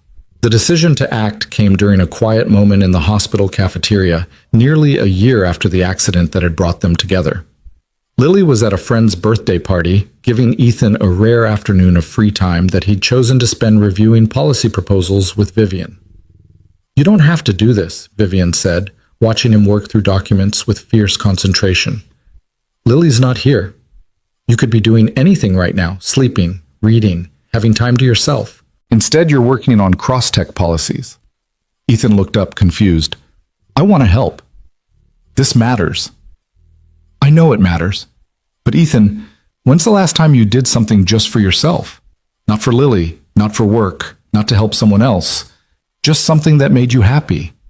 He opened his mouth to respond, then paused, clearly struggling to remember. "I'm happy helping," he said finally. "This work is meaningful." "Meaningful isn't the same as joy," Vivian pressed gently. "You've spent 6 years being Lily's father so completely that you've disappeared into the role. And it's beautiful and noble and everything a parent should be.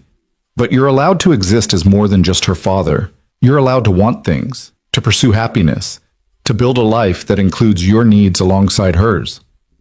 Ethan's expression turned guarded. "What are you saying?" "I'm saying I'm in love with you," Vivian said, her heart hammering but her voice steady. "I have been for months. And I hope, you might feel something similar. But I watch you deny yourself anything beyond survival and parenting, and it breaks my heart. Not just because I want a chance with you, but because you deserve more than the bare minimum of existence." The silence stretched long enough to be painful. Ethan stared at his hands, jaw working like he was trying to form words that wouldn't quite come. When he finally spoke, his voice was rough with emotion barely contained. "After Emily died, I made a promise to myself that Lily would always come first, that I wouldn't bring anyone into her life who might leave, who might create attachment and then vanish. I couldn't risk her experiencing that kind of loss again." "I understand," Vivian said quietly. "I would never ask you to compromise Lily's well-being." "Let me finish," Ethan interrupted gently. "I made that promise because I was terrified of loving someone again and losing them. Terrified of giving Lily hope for a complete family and then having it ripped away. So I convinced myself that being enough for her meant being alone, that protection meant isolation." He looked up, meeting Vivian's eyes directly. "But watching you transform over this past year, watching you tear down an empire and rebuild it on better foundations, watching you choose courage over comfort again and again, it's shown me what I've been too scared to admit. That isolation isn't protection, it's just another kind of loss. And Lily deserves to see her father model how to build love after loss, not just how to survive it. Vivian felt tears streaming down her face, hope and fear warring in her chest. What are you saying? I'm saying I'm terrified, Ethan admitted, his own eyes bright with emotion. I'm saying this could go wrong in 1,000 ways, and the stakes are higher than just my heart because Lily's involved. I'm saying I don't know how to do this anymore. Don't know how to let someone pass the walls I've built. He reached across the table, taking her hand in his. But I'm also saying yes, to trying. To building something slowly and carefully, with Lily's well-being as our foundation, but also making space for us. To risking heartbreak because the alternative, spending the rest of my life safe but alone, isn't actually living. Vivian squeezed his hand, laughing and crying simultaneously.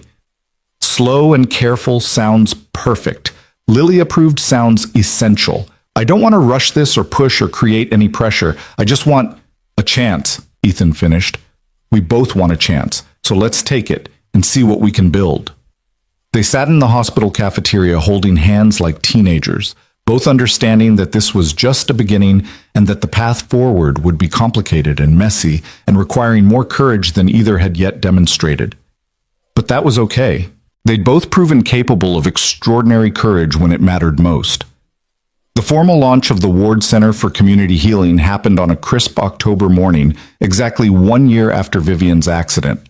The facility was built on land Crosstech had purchased in East Nashville, designed specifically to serve working families who'd been overlooked by traditional healthcare and social service systems.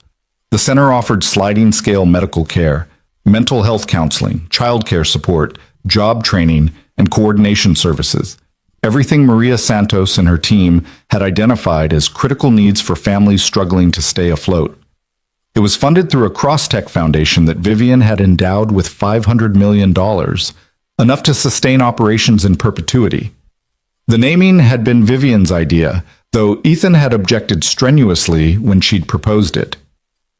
This isn't about me, he'd argued. I don't want my name on a building like some kind of hero. It's not about heroism, Vivian had countered.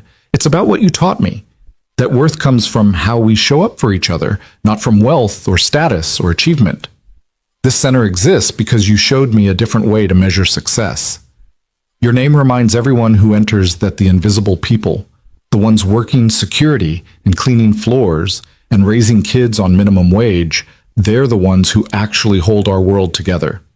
Ethan had eventually agreed, understanding that sometimes accepting recognition was itself a form of service, a way to lift up all the people who did essential work in the shadows while society celebrated louder, less necessary contributions.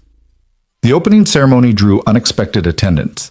Employees from across Crosstech's operations came to see what the transformation had produced. Competitors who'd implemented their own family support programs sent representatives. Local government officials and community leaders filled the seats, curious about this unprecedented corporate investment in public welfare. Maxwell Chen had not been invited, having finally resigned from the board 3 months earlier when it became clear the transformation was permanent and profitable. His departure had been bitter, but ultimately necessary. Some people couldn't adapt to new paradigms no matter how much evidence supported them. Vivian stood at the podium looking out at the assembled crowd, Lily and Ethan seated in the front row giving her courage. A year ago, she would have crafted this speech to project power and competence, to prove she was still the ruthless CEO who'd built Crosstech into a tech giant. Now she understood that vulnerability was its own kind of strength, that admitting failure was often more powerful than claiming success. A year ago, I whispered 5 words in an emergency room that I'll never forget, Vivian began, her voice steady but carrying emotion. I said, please just make it fast. I was asking a stranger to let me give up, to let death come quickly, because fighting seemed unbearable. In that moment, I had everything our society tells us matters: wealth, power, status, achievement. And none of it felt worth the effort of survival. She paused, letting that truth settle. The man I asked for permission to quit was Ethan Ward, who's sitting in front of me right now, probably wishing he was anywhere else because he hates being the center of attention. Ethan refused to let me give up. He kept me alive long enough for the medical team to save me. But more importantly, in the weeks and months that followed, he taught me how to live. Not just survive, but actually build a life worth the fight. Vivian's gaze found Ethan's, drawing strength from his steady presence. Ethan had every reason to be bitter and broken. He lost his wife, rebuilt his life from grief, chose his daughter over career advancement, worked security for poverty wages while watching people like me walk past without even seeing him. He had every justification to be angry at a system that renders people like him invisible while celebrating people like me. But instead, he chose dignity. He chose presence. He chose love. And in doing so, he showed me that I'd been measuring success with completely wrong metrics. She turned to address the crowd fully. This center exists because Ethan Ward and people like him, the Maria Santoses working in pediatric social work, the Jameses cleaning our buildings at 2 a.m., the thousands of workers just trying to survive while the economy tells them they're not working hard enough. They deserve better. They deserve health care that doesn't bankrupt them, child care that doesn't cost half their salary, mental health support without stigma, job flexibility that doesn't threaten their livelihood, dignity and respect as their baseline rather than luxury reserved for executives. Vivian's voice strengthened with conviction. But this center is also a promise and an admission, a promise that Crosstech and every company in our portfolio will keep fighting to make humane treatment standard practice rather than competitive differentiation. And an admission that we, failed for too long to see the people whose labor made our profits possible. We measured human value and productivity metrics and wondered why everyone was miserable. We optimized for efficiency and destroyed the inefficient beauty of human connection. We won by every conventional metric and lost what actually mattered. She gestured toward the building behind her, its glass and steel somehow managing to feel welcoming rather than cold. This center is named for Ethan Ward because his choices, choosing presence over prestige, time over money, daughter over ambition, represent values I'm still learning to live by. Every person who enters these doors should remember that worth isn't measured in wealth or status. It's measured in how we show up for each other, how we protect what matters, how we build communities that refuse to let anyone become invisible. Vivian's closing was simple and direct. Thank you all for being here. Thank you to everyone who's partnered in this transformation.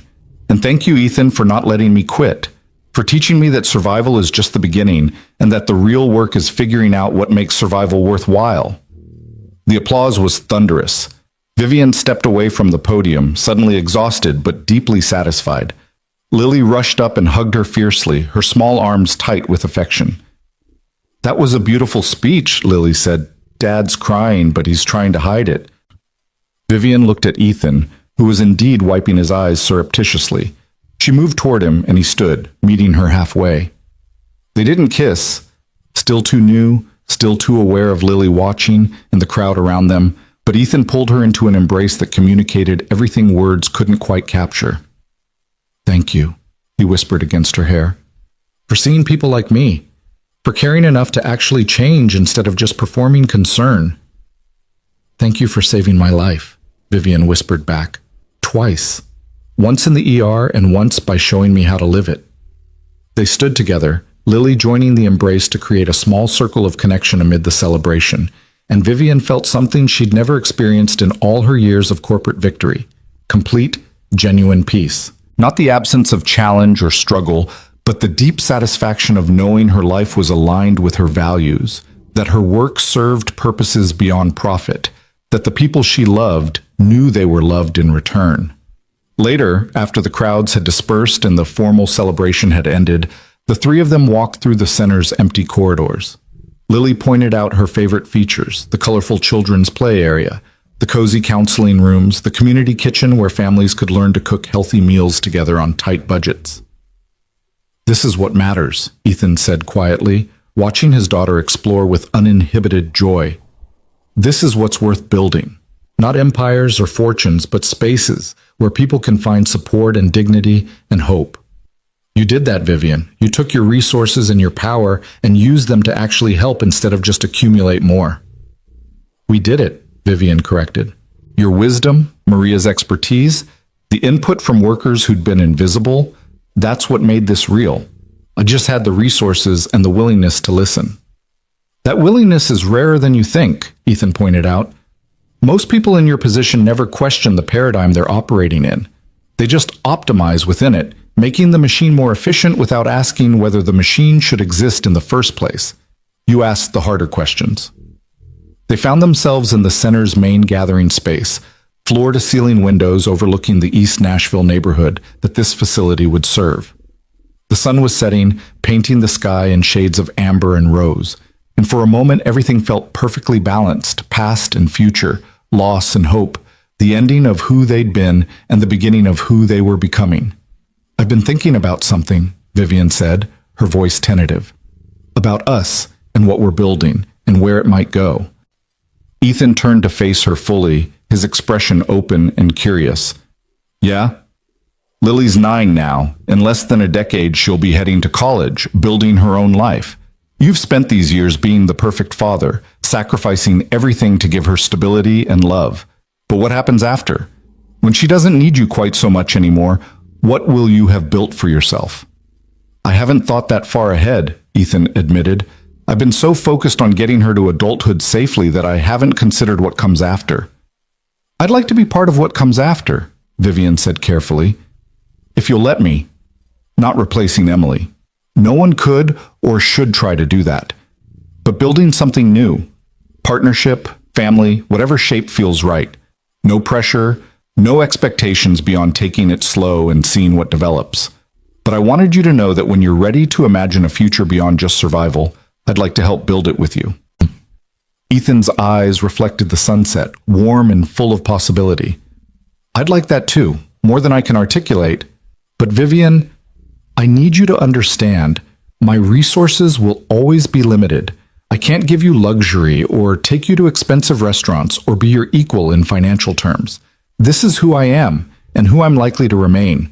A security guard who chooses time over money, presence over prestige." "Good," Vivian said firmly, "because that person, the one who chooses presence, who values time, who measures worth in moments rather than dollars, that's who I'm falling in love with. Your bank account was never the attraction, Ethan. Your character is, your values, the way you figured out what actually matters and organized your entire life around protecting it. That's what I want to learn from and build with and maybe, eventually, share my life with." Before Ethan could respond, Lily's voice called out from across the gathering space. "Dad, Vivian, come look at the mural. It has butterflies and they're so pretty." They exchanged a smile. The conversation unfinished but promising, suspended in a space between declaration and commitment where possibility lived. Then they went to admire the butterflies with Lily, all three of them slowly learning how to be something more than individuals navigating separate struggles, beginning to understand what family might look like built on choice rather than obligation, on presence rather than obligation, on love that had been earned through shared transformation rather than assumed through convention. 6 months later, Vivian stood in a different kind of space, not a gleaming corporate facility or a charitable center, but Ethan and Lily's modest one-bedroom apartment in East Nashville. She'd been invited for dinner, a simple pasta meal that Lily insisted on helping prepare despite her cooking skills being enthusiastically amateur at best. "I'm making the salad," Lily announced proudly, wielding a butter knife to cut tomatoes with more confidence than precision. "Dad says I'm really improving." "She only cut herself twice this time," Ethan stage whispered to Vivian, earning an indignant protest from his daughter. Vivian laughed, settling into the worn but comfortable couch that doubled as Ethan's bed. This apartment was smaller than her walk-in closet had been, contained fewer possessions than she typically owned in any single category, offered none of the luxury her penthouse provided. And somehow it felt more like home than anywhere she'd ever lived. "Can I ask you something?" Lily said suddenly, her attention shifting from salad preparation to Vivian with the abrupt focus children manage so effortlessly. "Are you going to marry my dad?" The question landed like a bomb in the small kitchen. Ethan froze mid-stir, his face cycling through surprise and embarrassment. Vivian felt her own cheeks heat but met Lily's curious gaze directly. "Would you want me to?" Vivian asked carefully. "If that's where things were heading, would that be okay with you?" Lily considered this seriously, giving the question the weight it deserved. "I think so. You make Dad happy, and he hasn't been happy, like really happy, not just content, since before Mom died. And you're nice to me, but not in the fake way adults sometimes are when they're trying to impress kids. You just act like I'm a regular person worth talking to. That's because you are a regular person worth talking to, Vivian said, meaning it absolutely. You're one of the most interesting people I know, actually. Your insights are often more honest than what I hear from executives being paid six figures to consult. See? Lily said, turning to her father. She gets it. I like her, Dad. If you want to marry her someday, I approve. Ethan's expression was equal parts mortified and touched. Lily being, that's not exactly how these conversations usually go. Why not? Lily challenged. You always tell me I'm the most important person in your life. So shouldn't I get a say in major decisions that affect our family? If Vivian's going to maybe become my stepmom, I should at least get to share my opinion. The logic was unassailable, and watching Ethan grapple with his 9-year-old daughter's unexpected wisdom made Vivian fall a little more in love with both of them. This was what real family looked like. Messy and direct and built on actually talking about things that mattered instead of hiding behind polite fictions. You're absolutely right, Ethan conceded, and I appreciate you sharing your opinion. But Vivian and I are taking things slow, figuring out what we're building together. Marriage is a long way off, if it even happens at all. But it might happen, Lily pressed. Eventually? Ethan looked at Vivian, a question in his eyes. Permission to acknowledge what they'd both been carefully not discussing despite it being increasingly obvious. Vivian nodded slightly, giving him space to answer honestly. It might, Ethan said quietly, if we keep growing together the way we have been. If the next year or two shows us that what we're building is strong enough to last. If Vivian's still willing to deal with my stubbornness and your questions and our small apartment.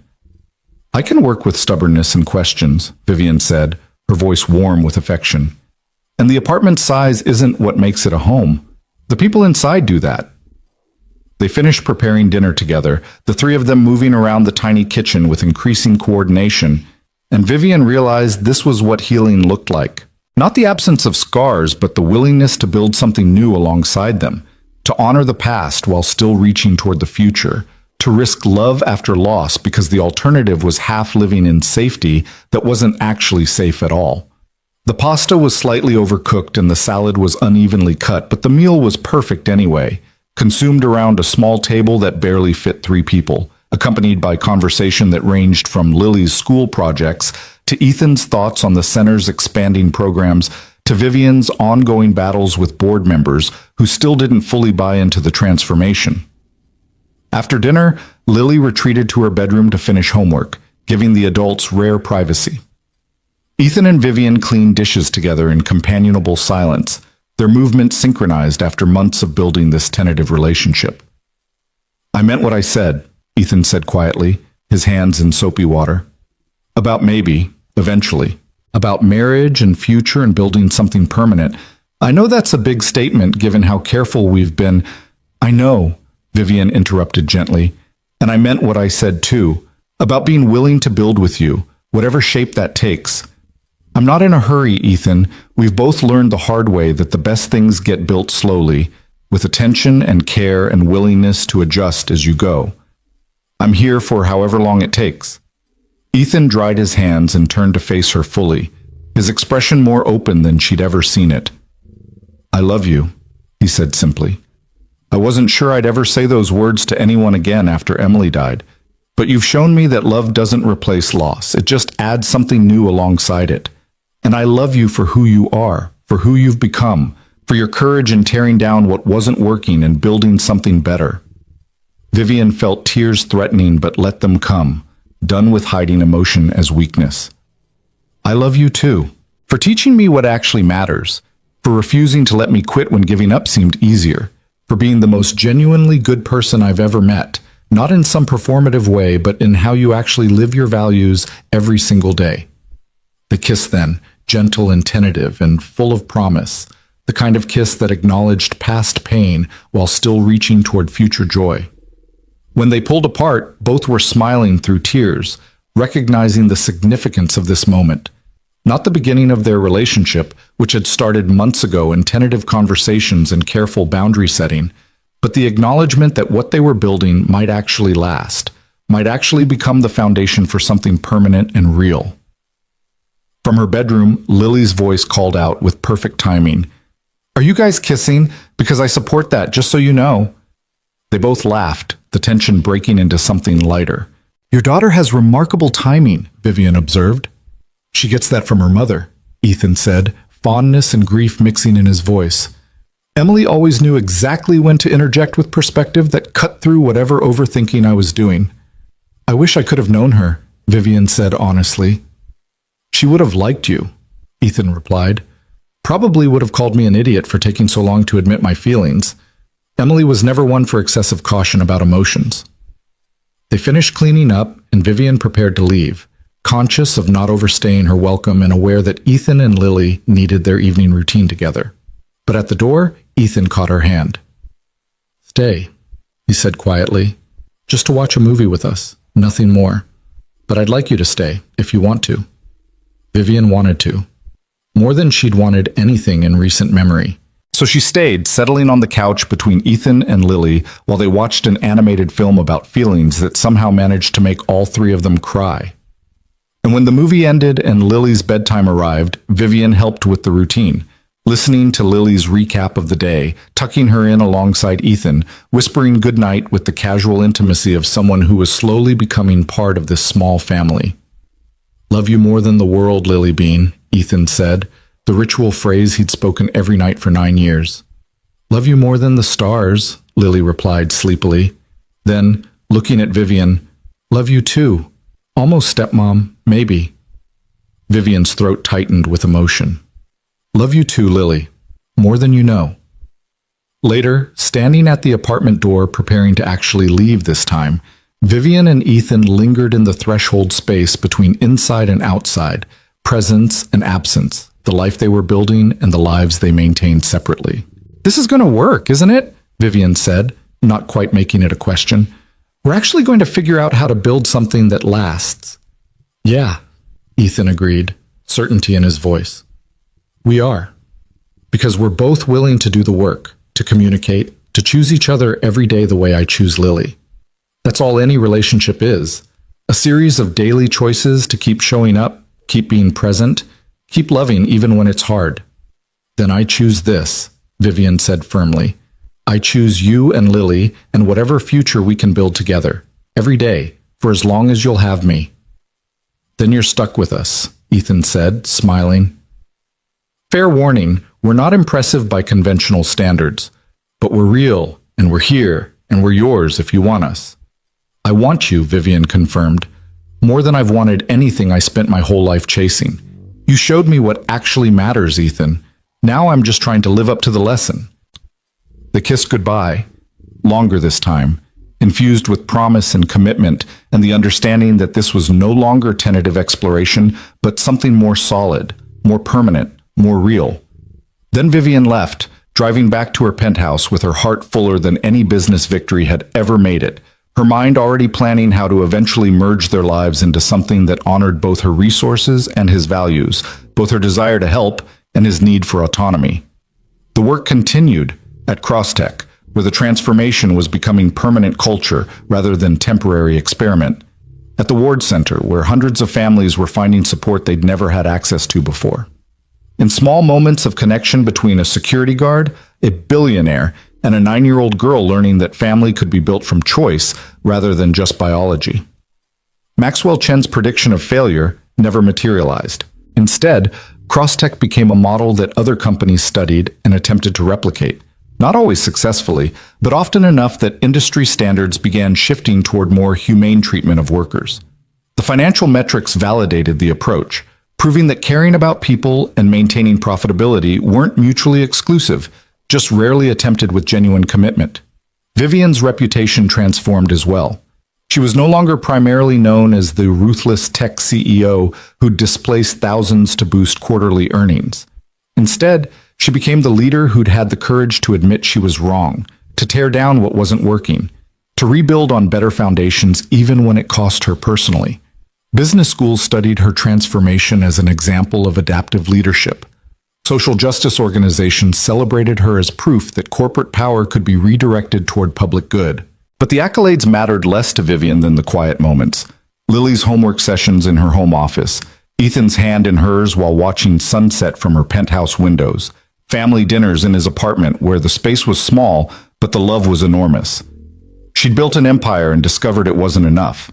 Now she was building something smaller and infinitely more valuable. A life worth the fight, relationships worth protecting, moments worth remembering when death eventually came calling again. Because it would come calling. Vivian understood that now. Mortality wasn't something you defeated, but something you accepted while choosing to live fully anyway. She'd been given a second chance that night in the ER, not through avoiding death, but through being saved by someone who refused to let her quit. The real gift wasn't survival, but the transformation that survival had made possible, the permission to question everything and rebuild according to values she'd spent years ignoring. On the one-year anniversary of the Ward Center's opening, Vivian stood again at a podium addressing a crowd. But this time, Ethan stood beside her, and Lily sat in the front row beaming with pride at both of them. The center had served over 5,000 families in its first year, providing care and support that had prevented evictions, saved jobs, kept kids in school, held families together during crisis. A wise person once told me that peace isn't something you find, Vivian said, echoing Ethan's words from that pivotal cafeteria conversation. It's something you build, choice by choice, even when every choice costs you something. This center represents thousands of those choices, by staff who chose service, by families who chose to accept help, by a community that chose to invest in each other's well-being. She turned to look at Ethan, letting her love show openly. But most of all, it represents the choice one man made to refuse my request to give up, to tell me I didn't get to quit, that life was worth fighting for even when I couldn't see why. Everything we've built here, everything I've become, started with that choice, with one person deciding another person's life mattered enough to fight for. Ethan's eyes reflected tears he didn't bother hiding. In the front row, Lily wiped her own eyes while grinning proudly. The crowd applauded, but Vivian barely heard it, too focused on the man beside her and the daughter watching them and the profound rightness of this moment. After the ceremony, the three of them walked through the center's community garden, a space where families grew vegetables together. Children played in raised beds designed to be accessible, and a small memorial honored Emily Ward with a bench and a plaque reading, "She taught us that love plants seeds for futures we might never see." "She'd be proud of you," Vivian said quietly to Ethan, "of who you've become, of how you've raised Lily, of the courage it took to risk loving again." "She'd be proud of you too," Ethan replied, "for choosing to change instead of defending who you were. That takes a kind of bravery that's harder than most people understand." They sat on Emily's bench together, Lily between them, three people who'd learned that survival was just the beginning and that the real work was figuring out what made survival worthwhile. They didn't have all the answers, probably never would. But they had each other, had the willingness to keep choosing presence over performance, had the courage to build something new while honoring what had been lost. And that, Vivian finally understood, was enough. More than enough. It was everything that actually mattered, everything worth fighting for, everything that transformed mere survival into genuine living. The sun set over East Nashville, painting the sky in shades of amber and rose, and Vivian Cross, tech billionaire, transformed leader, almost stepmom, maybe, felt peace settle into her bones with the weight of hard-earned wisdom. She'd nearly died asking for permission to give up. Now she lived each day grateful that a security guard had refused to grant it, that a 9-year-old had accepted her with open arms, that second chances sometimes came wrapped in tragedy and transformed into something beautiful, through courage and commitment and the daily choice to keep showing up for the people who mattered most. She was building bridges instead of walls, presence instead of empire, love instead of power. And for the first time in her 36 years, Vivian Cross knew exactly what success actually meant. It looked like this moment, this bench, these people. It looked like living a life she'd fight for instead of escape from. It looked like having learned, finally, gratefully, how to measure worth in moments rather than dollars, in connection rather than achievement, and the quiet certainty that when death eventually claimed her, she'd have no need to ask for it to be quick, because she'd lived fully, loved deeply, and left the world better than she'd found it.